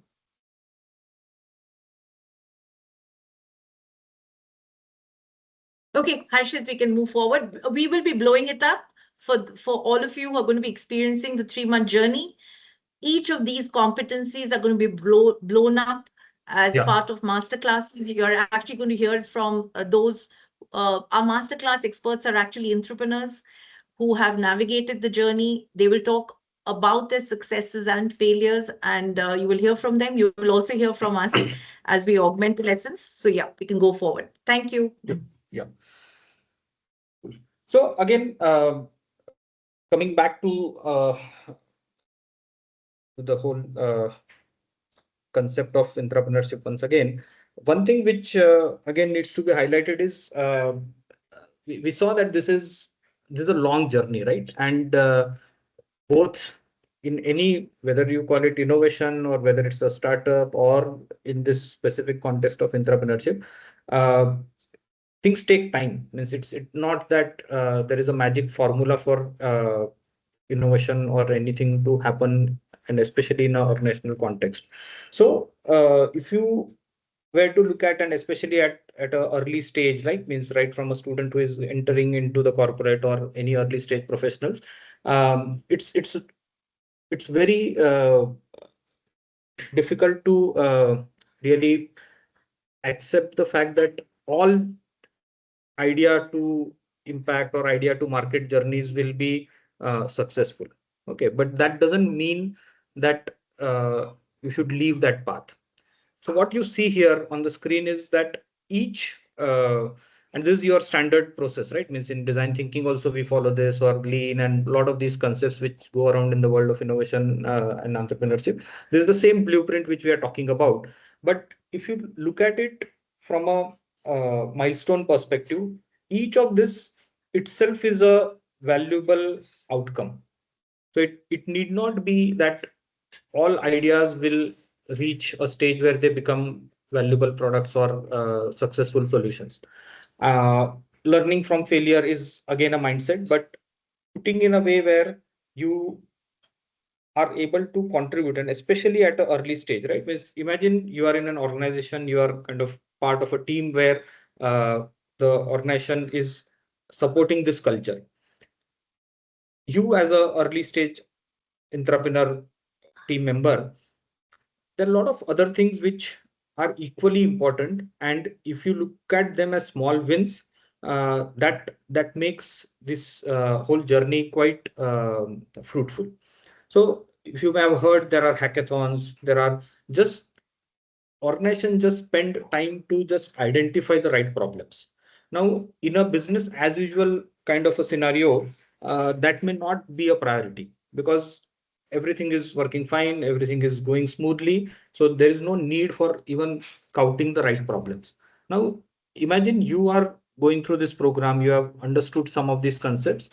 Even if you are able to kind of bring value to that little initiative of finding the right problems, okay, within internal teams, within the customer journey or internal operations, or even from a market point of view, that okay, as a company, what you are currently doing and what are the other opportunities. It could be through trend mapping, a lot of these things which may not be part of a regular team. There might be teams who are doing it, but they may not have that orientation. So this is again a slide which helps you understand that there is a value to be extracted at all the stages. And you can, there is a maturity curve for again an entrepreneur also. So it doesn't mean that you get it right in the first attempt. So each of these things that you see here and what is being shared here, just a minute, somebody's trying to join.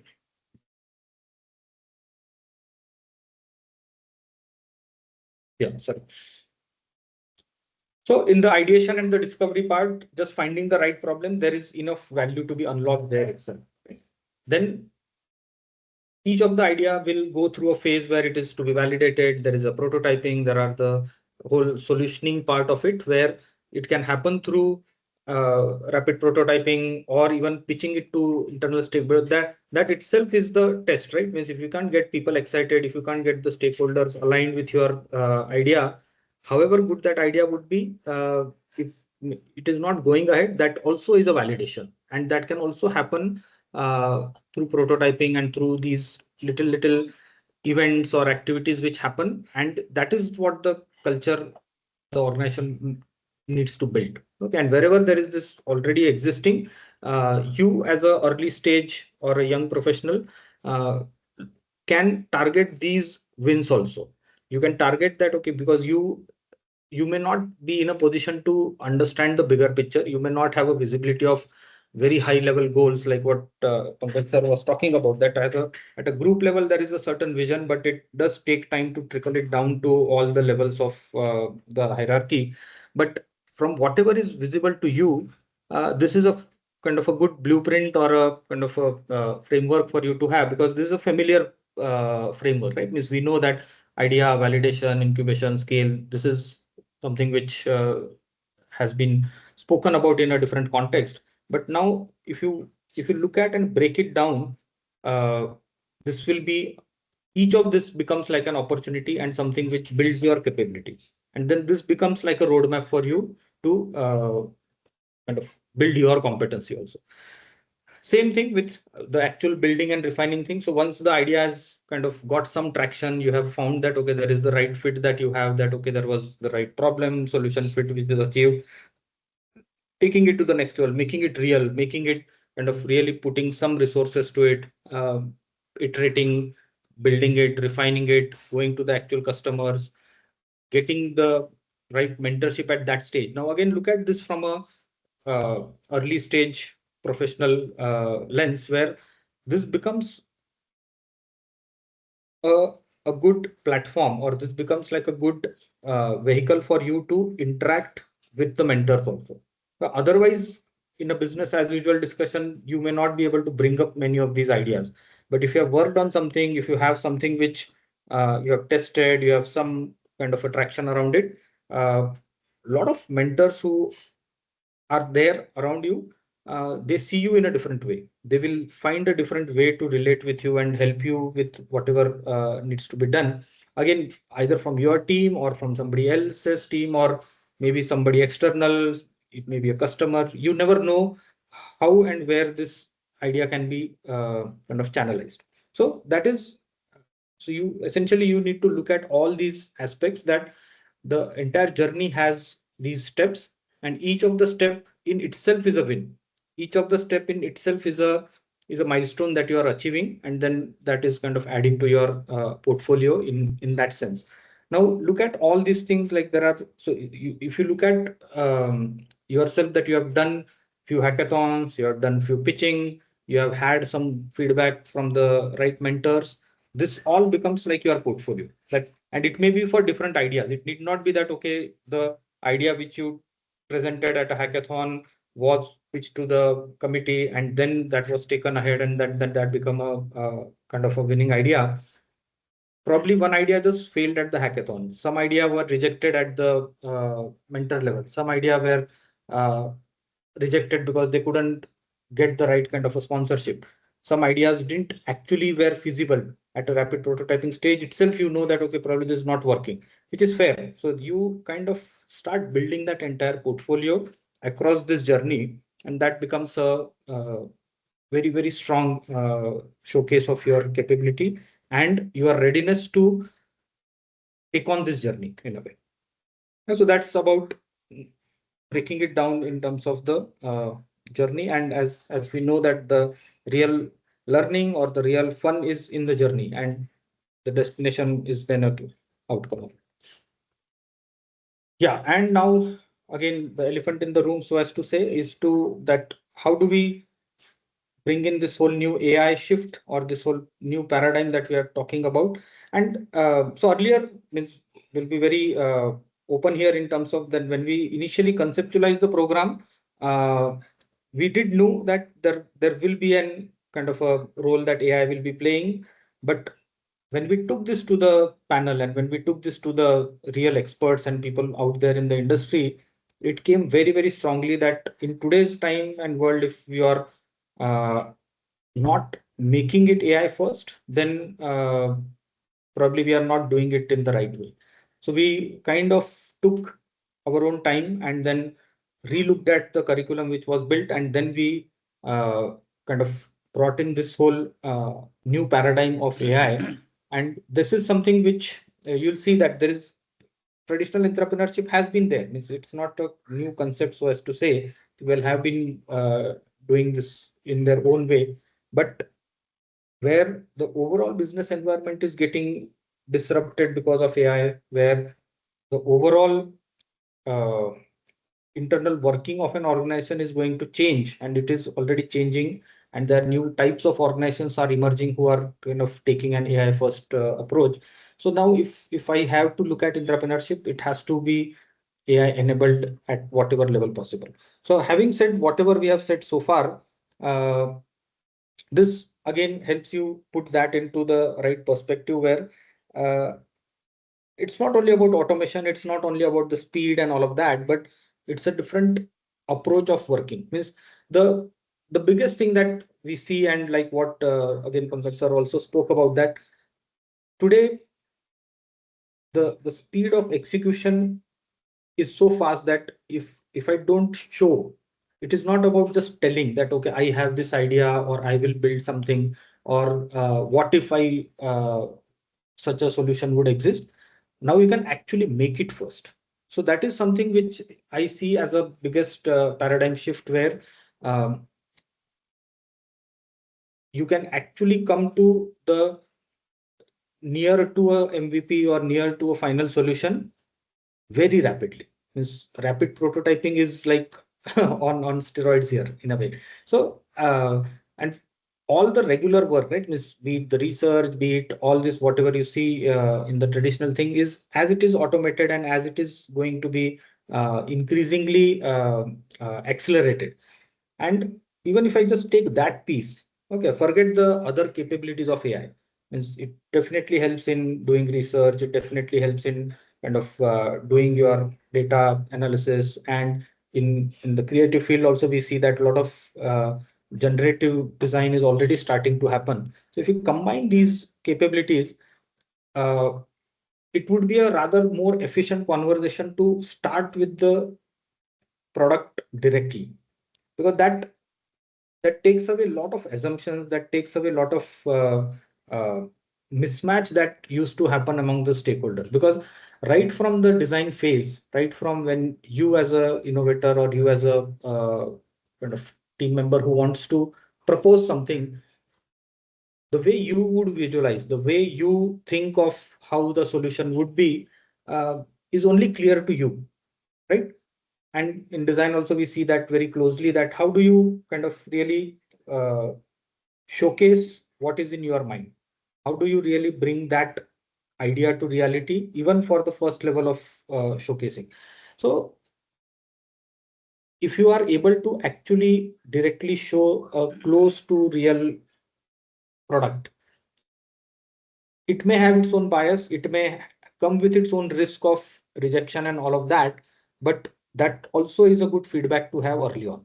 And that whole idea of rapid prototyping, or kind of that whole agile and those methods that have been dominating this way of working for last few decades now, I think that whole AI enabling can do wonders to it. So uh, and we know of this through many of the organizations, because a lot of businesses are being questioned that if there is a way in which AI can do this, because it's already there, it's all visible. So there's a lot of pressure on organizations to reduce the cycle time, reduce the overall time that it takes from responding to a RFP, or responding to a proposal, or even actually executing a project.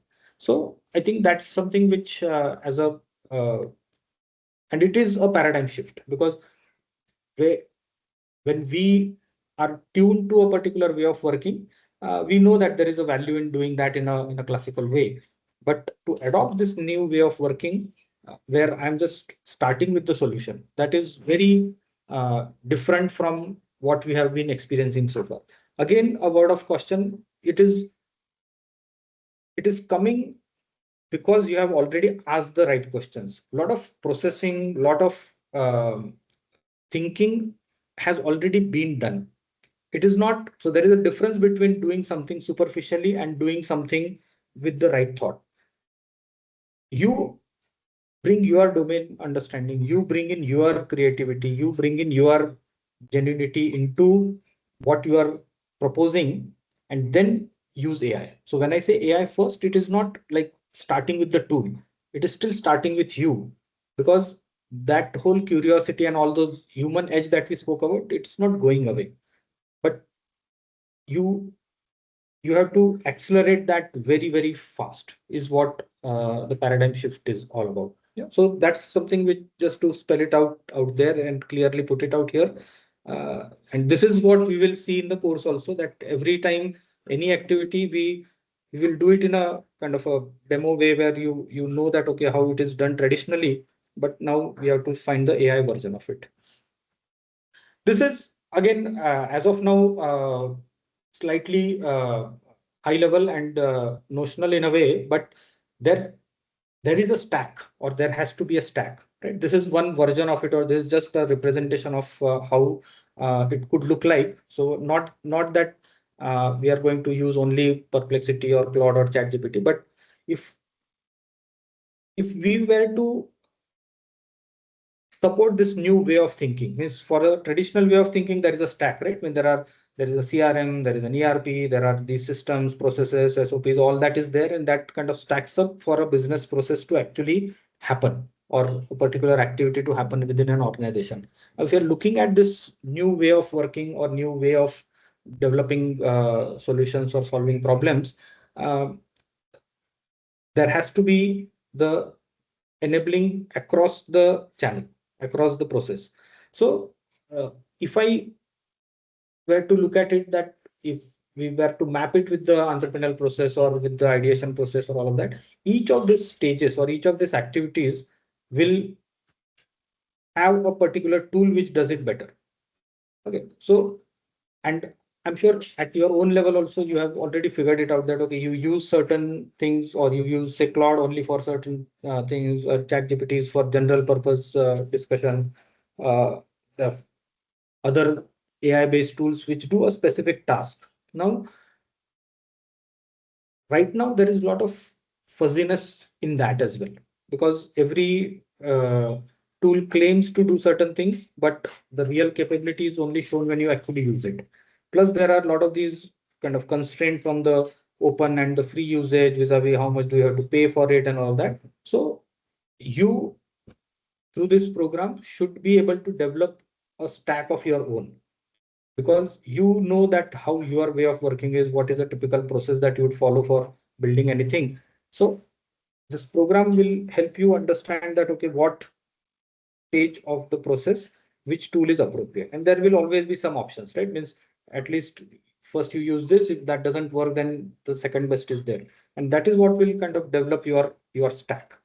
And this could be dynamic because things are changing. There are some new tools which keep coming, but based on whatever equilibrium we are seeing right now and whatever capabilities these current tools are having, we should be able to develop this stack of our own, which includes multiple tools. Some of them are traditional, some of them are AI enabled, some of them will be very task specific also. Right? So in that sense, that's something which you can expect, and start thinking on those lines, because this is going to be a constant parallel. Right from today's activity itself, you'll see that you'll be given an opportunity to start using the first tool in your own way, and then see how that fits into the overall scheme of things as we go along. Yeah, this we have kind of spoken, and again, just to reiterate in that way, that it will not replace the entrepreneur. It gives them the leverage of the R&D team operating within an innovation cell. Again, the thing is about the speed, that a lot of, you can see market trends, customer insight, all that data is being fed to the AI tool stack. And then there is an entrepreneur who is kind of creating those internal ventures or internal initiatives, which are aligned with the corporate goals. So I think this is the end of the input, also in terms of setting it out as a first session and introducing the program as a whole, and also introducing you to the different concepts and the overall approaches that we will be following through the program.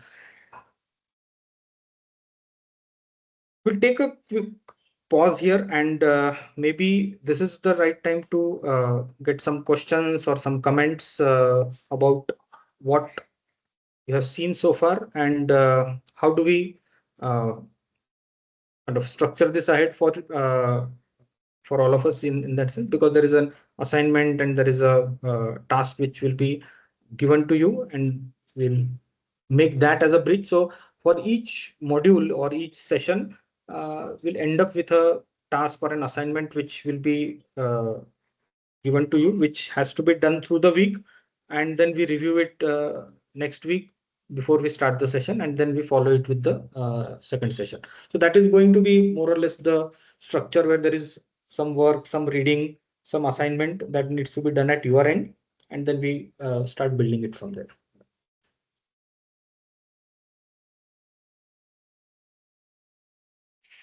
Yes. Now, a quick, how do I say, is this clear to all of you? Is there any questions, or is there any anything that you want to understand, both on the program side and on any of these specifics that we are discussing here? Okay, then all of us are here in terms of answering that. It can be anything around the content, on the concept, on the program, curriculum, assignment, activities. Feel free to put out your questions in either the chat box, or you can also come on the video and ask the we'd question. like to hear your voice. I think I'll augment what Harshit is saying. It's very important that the pitch of the program, the stance of the program, conceptual clarity is so you understand what the next 3 months is about. The fact that it's going to be focused on entrepreneurship and what is the context. Today's was to give you an introduction into the whole topic of entrepreneurship. So if I could just request, the students who are going through the journey, if you could, just give us some feedback, some inputs, because that's going to really help us Otherwise, it's just about talking to a blank audience. So it'll be great that if you could let us know, give us some perspectives. What have you reflected as you've heard this conversation? I had a question I would like to just ask. Sure. Can So you come we up on spoke. screen? Yes. Yes. Yeah, yeah. Yes. Hi. So yeah, I'm Madhura. So we spoke about presenting your idea and establishing the narrative around the idea and the importance of that. My question was, as an early career professional, how do I, in an organization, kind of establish my credibility to even suggest ideas at an impactful level? How do I even begin that journey? Yes, it's a good question. Yeah. Harshit, do you So, want Madhura, to take it? Do you want us to yeah, take it? maybe I can just Yeah. Yes, put some. you can Yeah. take it. So So Madhura, Madhura, I mean, I think there's a question that everyone might will have, right? I mean, how I'm young. I mean, there are so many people much more senior to me. They've been here, they've done that. They are, best placed. If they haven't come up with this idea, then is my idea even valid? Is it worth it? Should I even speak up? These are all these fears and concerns that are very natural to have. Um, and that's the reason why one of some of the skills that we spoke about, right? Understanding the organization and the organization's context, being able to pick up on all of those dimensions will give you confidence. All of that, that builds your confidence. This program itself is aimed towards building that confidence in you, right? The entire purpose of this program, it's not as though any of you're already doing so much, you'll have bright ideas already. You don't need any of us to come and tell you, how to have a bright idea. What we are aiming to do is channel those ideas, channel those innate skills in you in the right direction, right? To provide you with, as several people have said about what is the problem to solve, right? Are you in the right direction? Are you even looking at the right problem? Are you looking at it from the right lens? Helping you sort of to see this perspective, helping you to, as you get more exposure to tools, to processes, the right way of doing things, build your confidence so that when you speak up, you're speaking with authority, you're speaking with a sense of conviction, right? So it's never going to be that. Obviously you're young and you are that is a fact, and you are not the years of experience that somebody else brings, it cannot be comparable. But what you will bring to the table as you go through this and you build those skills and capabilities is a lot more confidence in yourself, in being able to pitch forward ideas that are actually solving a business problem, and in doing it in the right way, taking along the right stakeholders, right? So those are the skills that you will build through this program, right? So yeah, please open to anyone else to Yeah, no, I think this question would be for, I think it's representative, and thank you, Madhura, for asking it. But an entrepreneur, as I've mentioned, and is a tough journey, but you need to be bold and you need to be confident. And you may hear a lot of no's. You will hear things which may not be, which, as I said, it's not a bed of roses. You're not going to get a clear path. But for you to keep trying, uh, in an organization, when you join, there are layers and layers above you. That is the hierarchy. That is the context. Some organizations, it'll be a flat structure. Some it's a more hierarchical structure, and that goes with the territory based on the business model of the organization. But it's not really about the other person.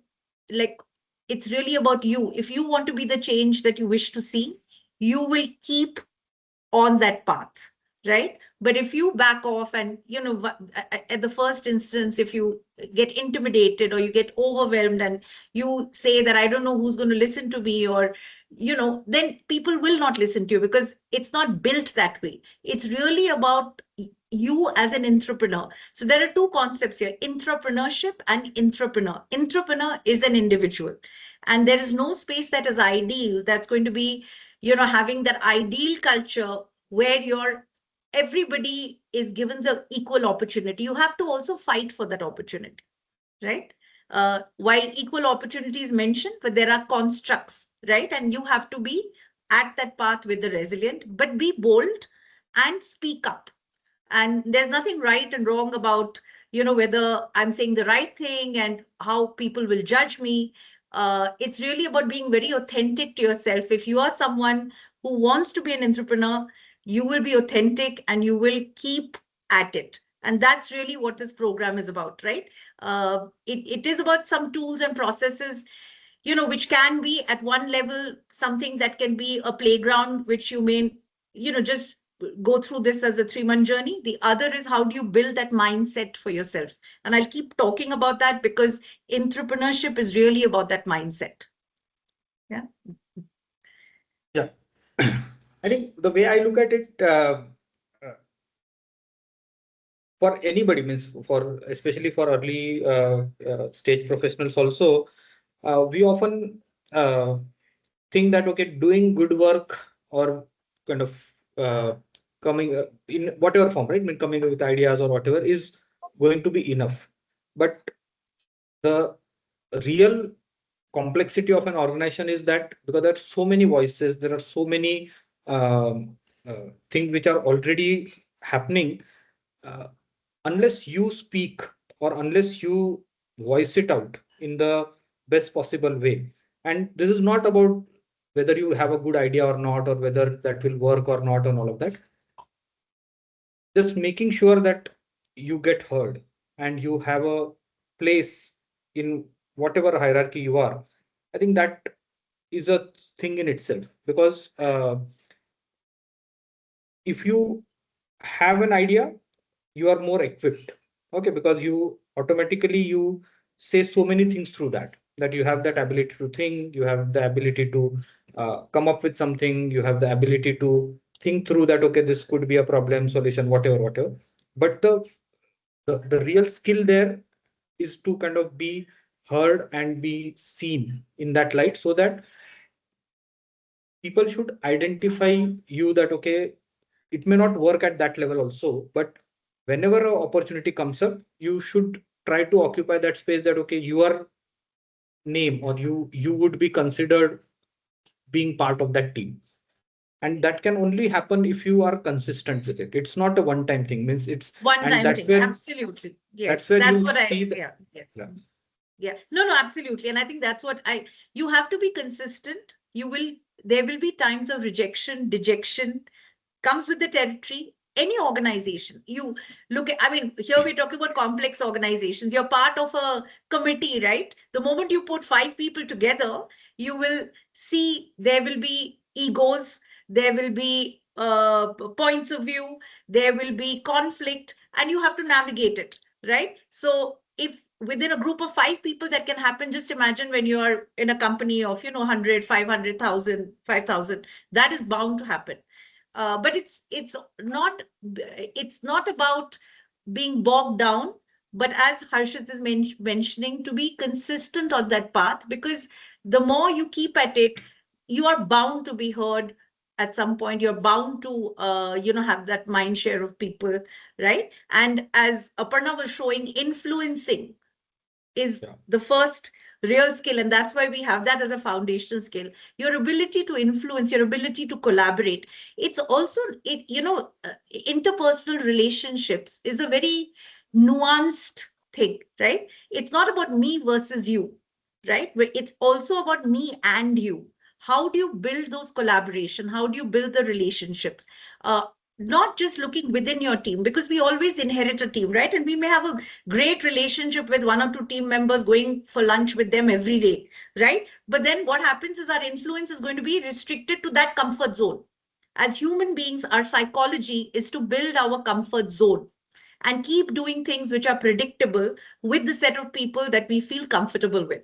But entrepreneurship is about taking that leap to be in the discomfort zone, even with building relationships with the people that you may think, I don't have any chemistry. But you have to still build a relation. I mean, in this program, when we've constructed, right, so many people are coming together. They're coming from different fields. right? But how have we built our relationship with each other to have that mutual respect? We may not be buddies where we are going for lunch and dinner or partying, right? But at the same time, we've discovered something common. So every time that you build a relationship, try to discover something common, right? And take that leap of faith. That's how networking and collaboration happens.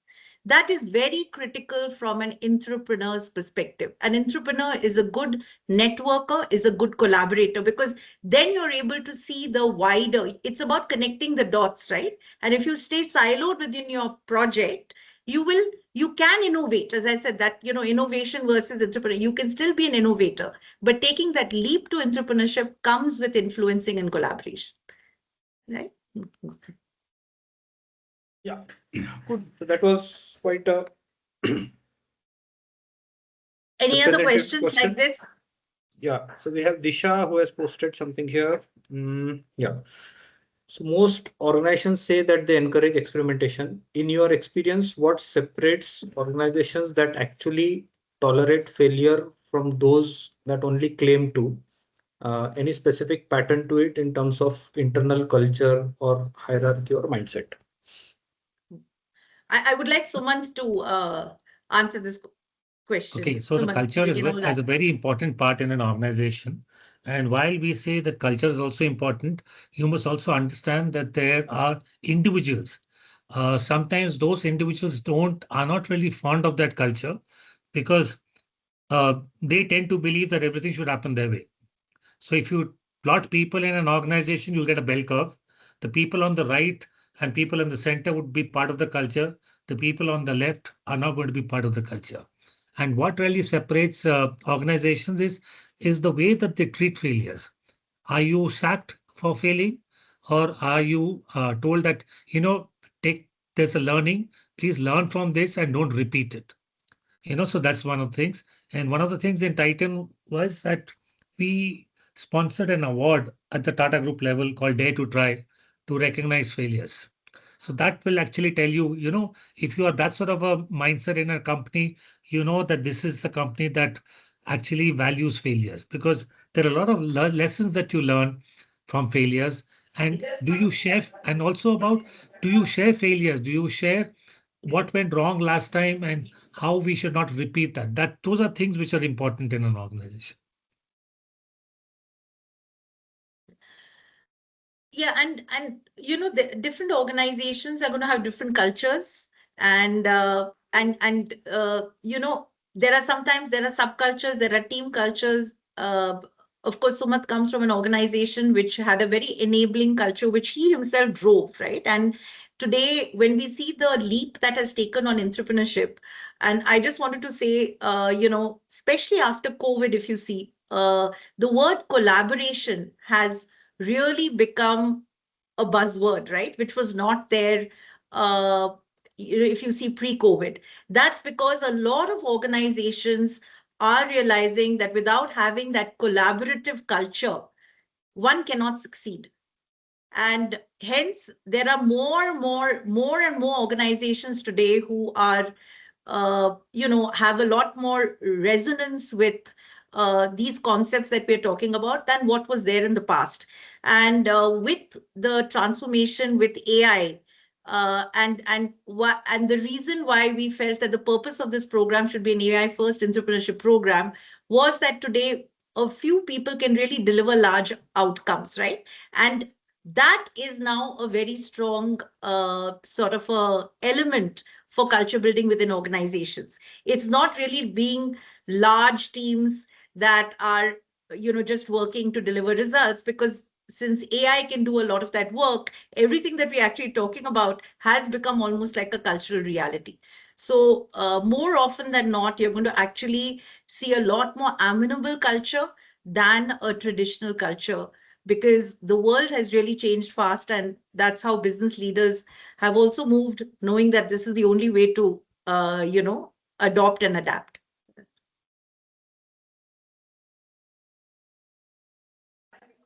Yeah, Aparna, you're mute. Sorry. So I was just, adding on that one of the elements that we keep hearing and, is that, yes, the environment, the business environment today, the rapid changes that we're seeing around us, the, on every front, right? Technological, the way the markets are shaping, geopolitical, whatever be the various factors that impact business, there's a lot of things that are happening, and in this environment businesses and organizations are really looking for people who will come forward and play a more active ownership oriented role, rather than coming in and saying, okay, this is my job, I will do this, I will be here for this time, I will collect my paycheck and I'll go back, right? They're looking for ownership, and therefore the environment is there, it is there for you to take advantage of. However, it's also a time of resource crunch, of being needing to prioritize, needing to figure out where the organization has to put its various eggs, right? And in that context, knowing how to present your idea and how to do it in a way that will be aligned to all these different elements that you need to fit yourself into. uh, failures Failure is tolerated, but fail fast is the mantra, right? So these are elements that you need to keep in mind. So there is no longer this long rope of saying, I will fund an idea indefinitely, let's see where it goes. That kind of you'll find very very few pockets of that pure research, very much very few organizations, right, who are going to be in that sort of segment. The majority are looking for new ideas, small, big, incremental, transformative, whatever they are, right? But they want this to come in the in a time span which is also manageable, and not something that can be endlessly sort of supported, right? So these are some elements to keep in mind. The environment is there in most organizations. You can perhaps, as you look at joining workforces, if you're not there already, do research on your own, see where what they talk about on their own websites. That will give you a sense of which organizations are more amenable, what are they stating out there as their purpose. That will give you a sense, when you're in an organization, knowing how to navigate, knowing how to do it intelligently, smartly. That's going to be a key as well. Yeah.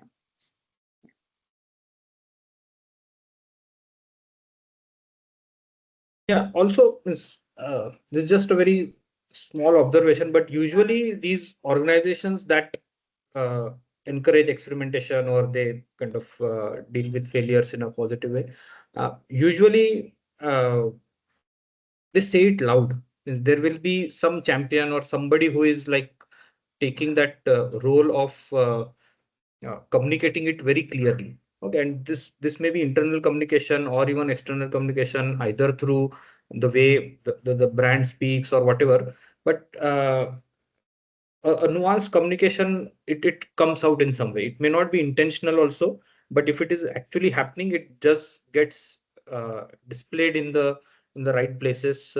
You have to be mindful that how do you kind of pick up those signals. Okay, so that's what I think Aparna mentioned, that when you do your own research, if you look for these signals from multiple sources, you will be able to kind of get a graph of that organization, that okay, how are they really dealing with that. And this is in spite of not having access to their internal workings, but at least what meets the eye will also be enough for you to kind of take a call in terms of identifying which organizations support experimentation, which deal with failures. And also, nobody maybe talks about failures that openly, but once you get that view of how some of the products have done well, or what has some of the case studies which come out as a part of how did they go about making those products, you can kind of gather some intelligence from there as well. Cool. We have one more questions. How can entrepreneurs identify needs that consumers themselves may not yet recognize? Fiksha, let me answer that. So there are stated needs and latent needs. What you know are stated needs, and you've got to understand the latent needs of the customers. And this you can only do when you go have a chat with the customer and try to find out their needs pertaining to a problem or a issue that they have faced. Uh, Now, if you look at Apple, nobody asked for an iPhone. No customer asked for an iPhone. Where when Ford was designing cars, nobody asked for a car. They probably wanted a faster horse. But the latent need was there, and that's how you have to design products and services which will serve those needs. I mean, right now there's a startup in Delhi. They are providing a manpower who will assist you in your shopping. Okay, started Lajpat Nagar. Now nobody has asked for that. They've just understood that latent need and they've provided this service. So you have to look at problems that people face and then understand the latent needs and then design a product service to solve it.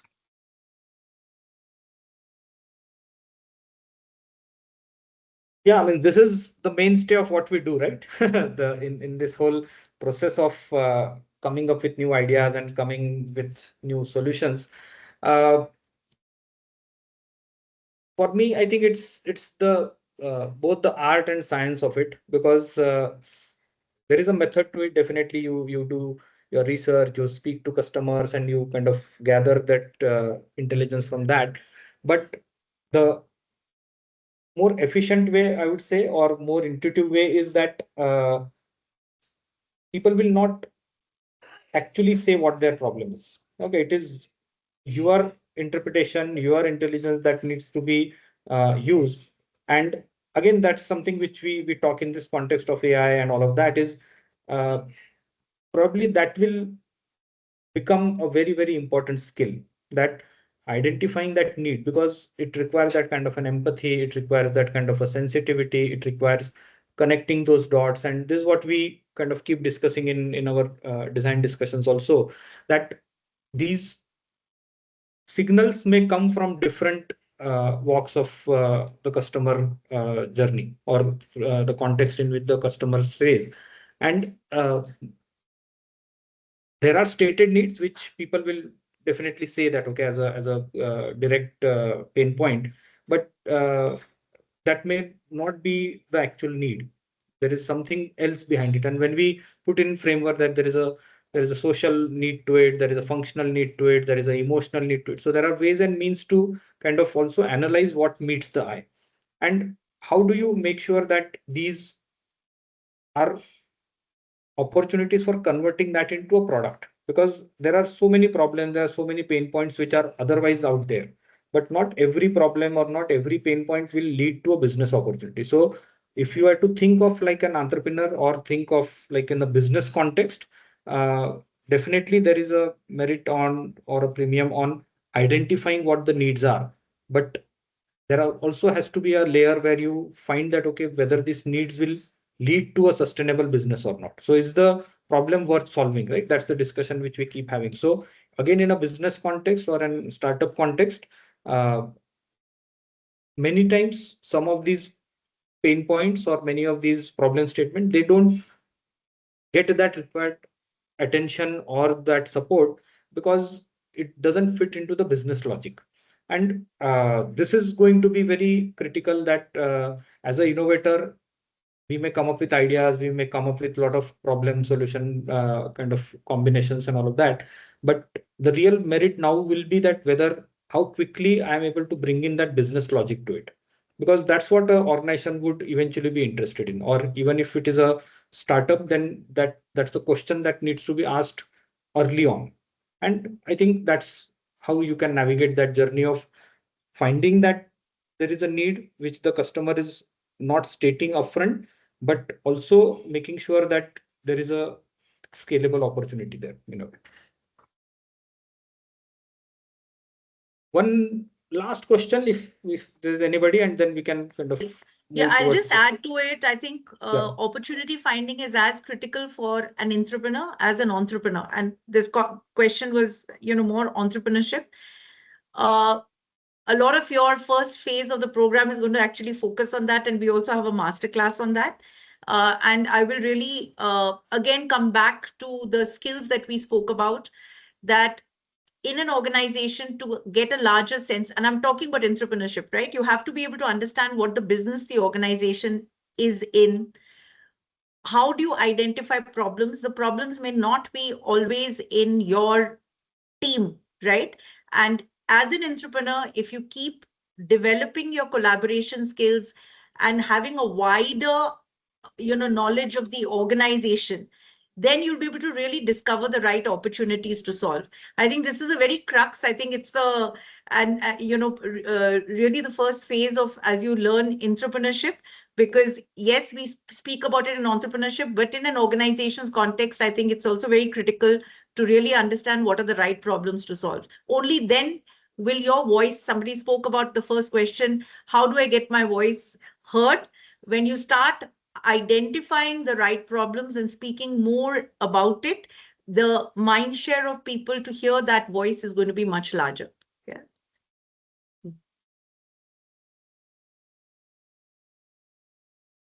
Again, there is one more pointed question by Disha. How do you hold people accountable for failed experiments without making them afraid to experiment again?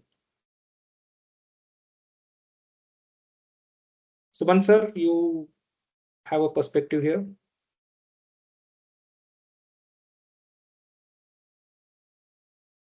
Okay. See, if you are doing something new, you're bound to fail, right? It's the success rate is at least 10 or 20%.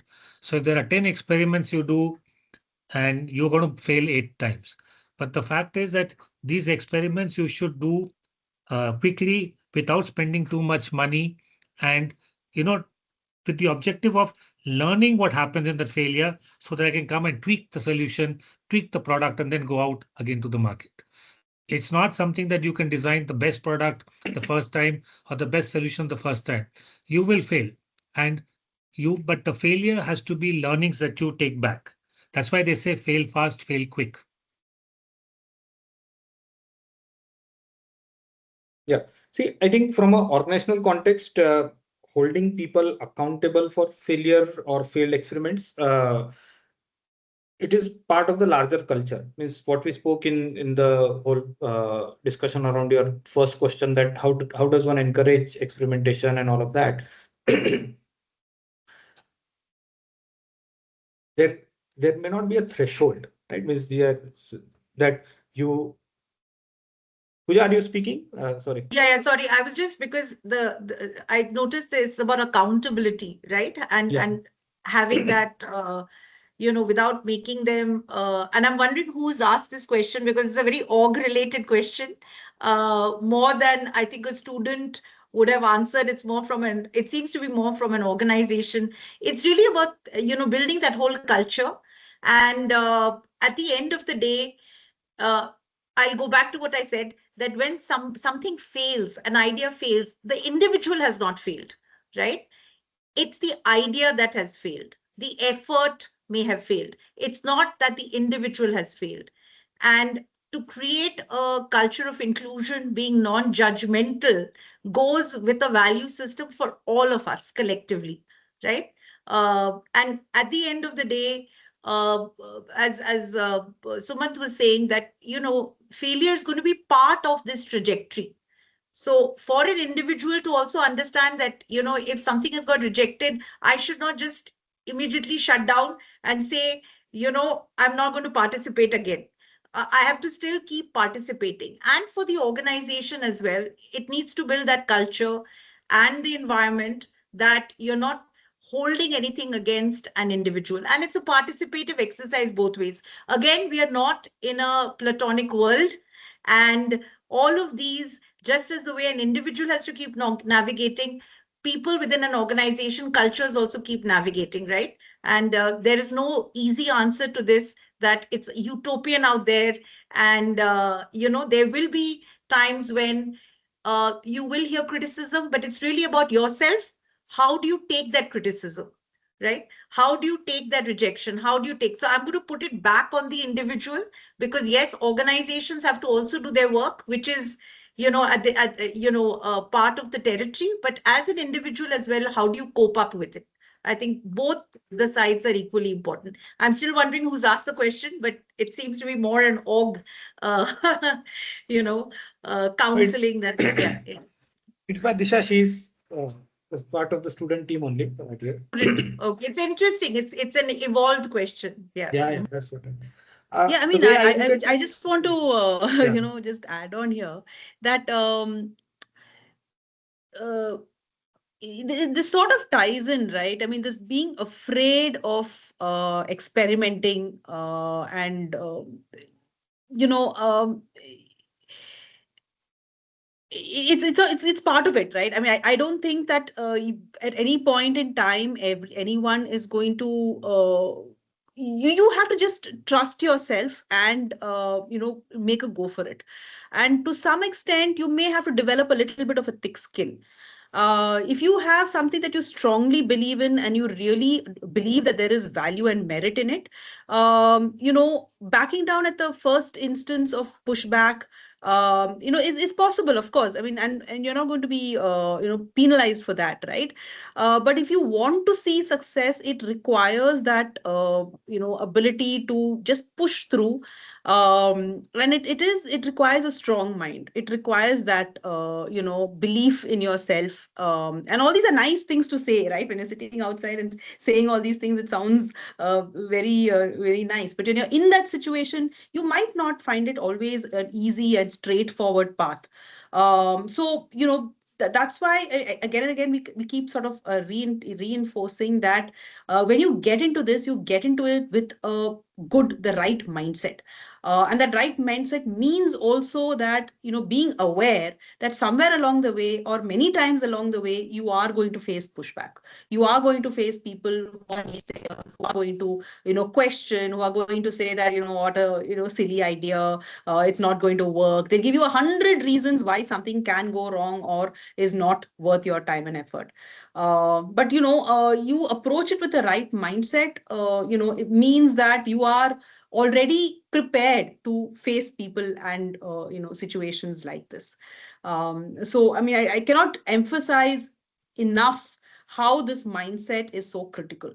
And building this little bit of this thick skin is going to be really critical for all of us here, right? So yeah.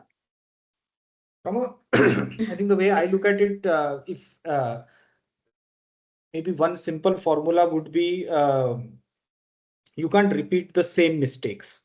Okay, so that is how you can make somebody accountable, or at least make sure that both the organizational interests are also served, but at the same time I keep a open culture where there is room for experimentation, room for people to come up with new ideas. So even if I may have failed one time, the next time when I come up with something, at least I should show that learning capability that I have learned from my past failures, and then I'm kind of trying something new.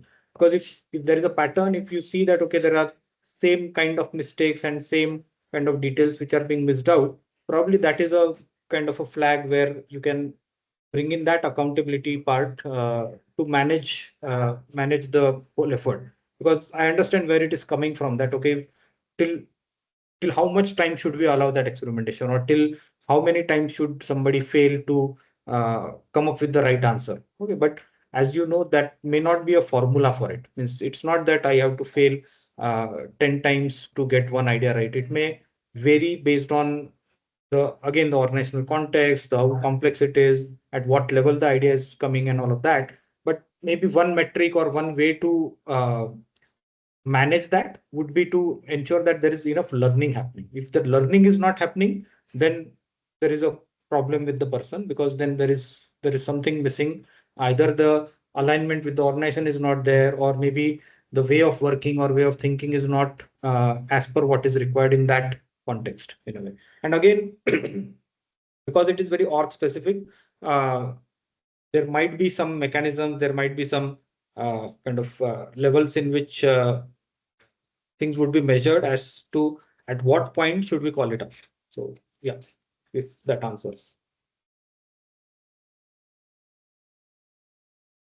Cool. So I think some interesting questions, and we will kind of stop it here from the Q&A point of view. We are last 15 minutes left, so I'll quickly brief you on the assignment part, and then we kind of take this forward accordingly.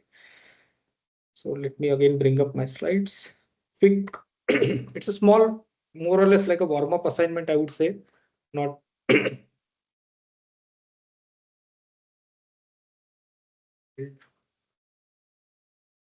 Yeah, so this is framed in a way where, because a lot of you may not have an organizational context so far, right? So what we have been discussing and what the team has really understood is that unless you would have a organization or a company or something as a reference, which you will be able to work with, you may not be able to apply a lot of techniques or tools that we are going to cover.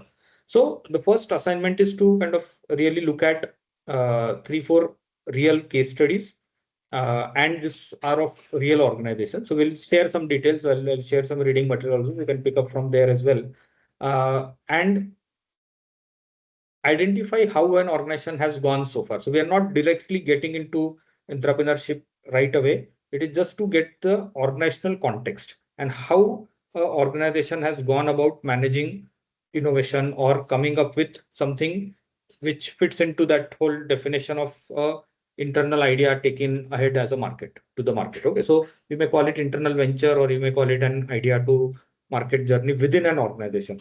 So there are enough case studies. So you will give you some starting material, you will give some references, but to ensure that you are aligned with the AI paradigm shift also, this activity has to be done using the AI tool stack. Okay, and this is like it may be a simple search on Claude or ChatGPT or whatever way you want to do it, and there is a kind of a method which we will recommend, but essentially it is about doing a secondary research and narrowing it down to 3-4 case studies where it has actually happened, and both ways, right? Means you can look at what was successful, and we also heard some of the examples of how best of the organizations, right, from Sony to Samsung to IKEA may have failed, right? So failure, and again taking the earlier discussion also in stride, there are a lot of lessons to be learned on that side as well, right? Means if something was unsuccessful, what did the company make out of it? In fact, as we go deeper into it, it would again reinforce that point that, okay, that how that failure was managed, and did that organization benefit even from that failure? Because we have seen a lot of these failed products coming back in a new avatar and becoming superstar products.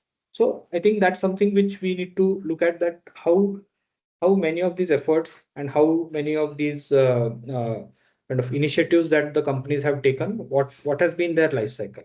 Okay, so that is essentially the first assignment that everybody needs to take up. There's more like a workflow which is given. So there is a lot of raw data, web, corporate reports, etc., which is going to be there on the internet. You pick up a tool of your choice as of now. So it is either Claude, ChatGPT, whatever works for you. And again, the basic prompting that needs to be done is where you pick out that specific information which will give you what the case study was about, what was the overall journey of that, and whether it was success, unsuccess, that you can decide as to what you want to come up with. And then you have this kind of a comparison board where you compare them on this insight board.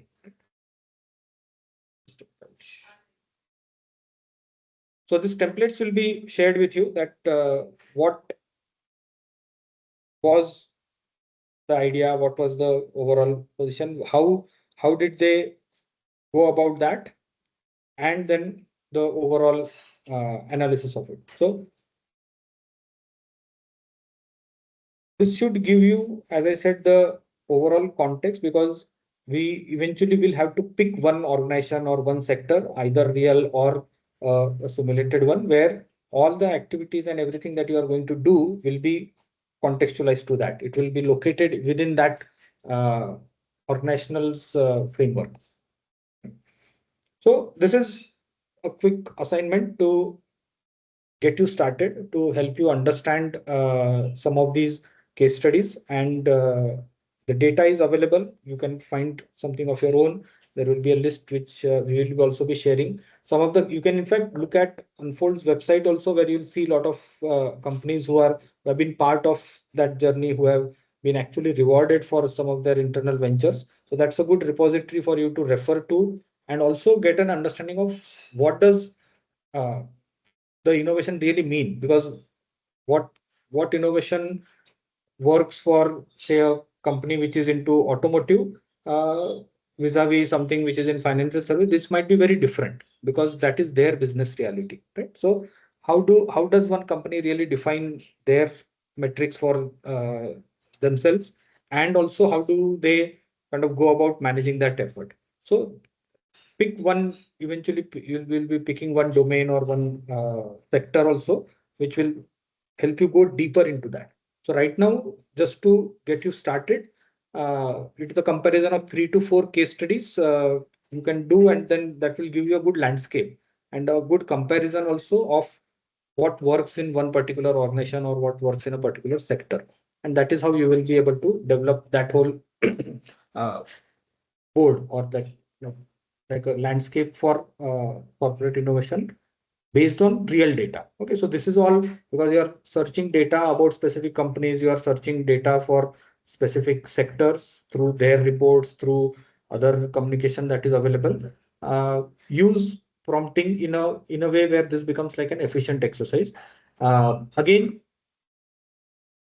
the judgment part of it is again yours, right? So the AI, what AI throws to you, what AI will give it to you, we will find a mechanism to verify that, because that also is one question when it comes to finding secondary data, that what are the sources that you are referring to. So try and refer to sources which are credible, build that into the prompt so that you get pointed information and not something which is superficial and kind of the information may be for some other purpose. Okay, so you also have to differentiate that what sources are you referring and what kind of reporting is it happening, and again the authenticity, credibility of all of that. Now, how do you build that into the prompt? Because otherwise that is a very tedious process. If done classically, you will have to do it manually. So now with this whole aid of the tools that you have, how efficiently you can do it is the learning part here.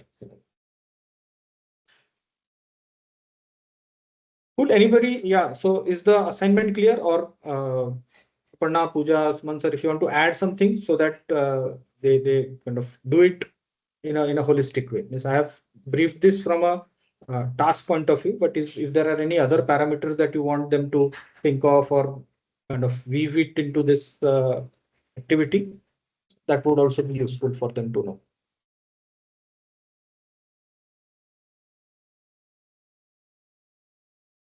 Yeah, no, Harshit, I think for the first assignment, I think this is good to go.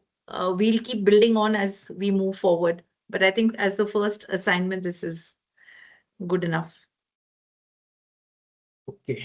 So Harshit, for everybody else on the call, this assignment, they'll be able to see it somewhere, or I don't know how they've all taken notes, so they know exactly how to go about this. I'll be sharing. So the teams, so we will be using Teams as our kind of LMS, so as to say. So all the repository, all the recordings, everything will stay in this conversation here on the Teams.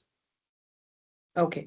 So just for all of you, if you all have, want to come back and see what the assignment is, you all can come back over here, access the recording, and refresh your mind. But yeah, before that, if anyone has any queries, any clarifications on what the assignment is, and you're expecting them to come with this in the next class, right? Yes. So they have to do this through the week and then present. So we'll sample few of them. So we'll take 3-4 students who present what they have done. rest others, as it is, everybody has to submit this on the platform, but we'll review 3-4 of them, and so that the room gets to know how they have gone about it, and then we can actually start with the next session. Okay, so Harshit, the other thing is the confirmed quorum for the batch which is going to go forward. This session was, of course, an open session. So I think that is something that we can work in terms of looking at the confirmed quorum for the next batch. So I think we'll have to just reach out to some of these. So there are students from the batch that we run here. So they were part of the forum here, and I see some of them who have joined from the industry, or they are not part of the MIT ID cohort.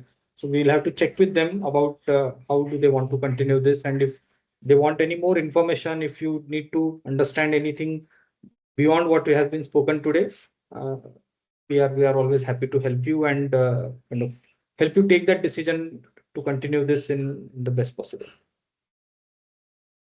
Yeah, so those who want to continue beyond the ones that we have, please, you can send a mail to info@unfold-consulting.com so that we can track your participation, and then you can get the access details for next Saturday onwards. We'll, of course, engage with you. Or you can reach out to Harshit directly if you are from the MIT ecosystem.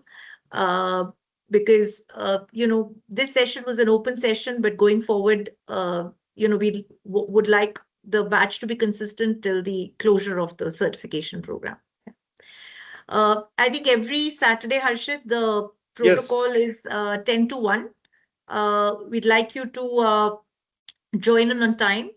There will be a schedule where we'll be inviting the industry, experts to come in as guest faculty and their master classes. I think that schedule, Harshit, you'll share as well from next week onwards, right? For the ones who are going through the 3-month certification program. Yeah. Okay, cool. That's all from our side. And I hope the assignment is clear. If you can just quickly give me a thumbs up or some reaction so that we know the assignment is well received, and we are available. Maybe eventually we'll use the Teams channel for any other ongoing discussion. If required, we may create a WhatsApp group also for some closer coordination if required. So that's all on the communication and the ops side. Okay, good. Thank you. Okay. Thank you for the session. We meet you next Saturday, 10 a.m. Thank you. Thank you, everybody.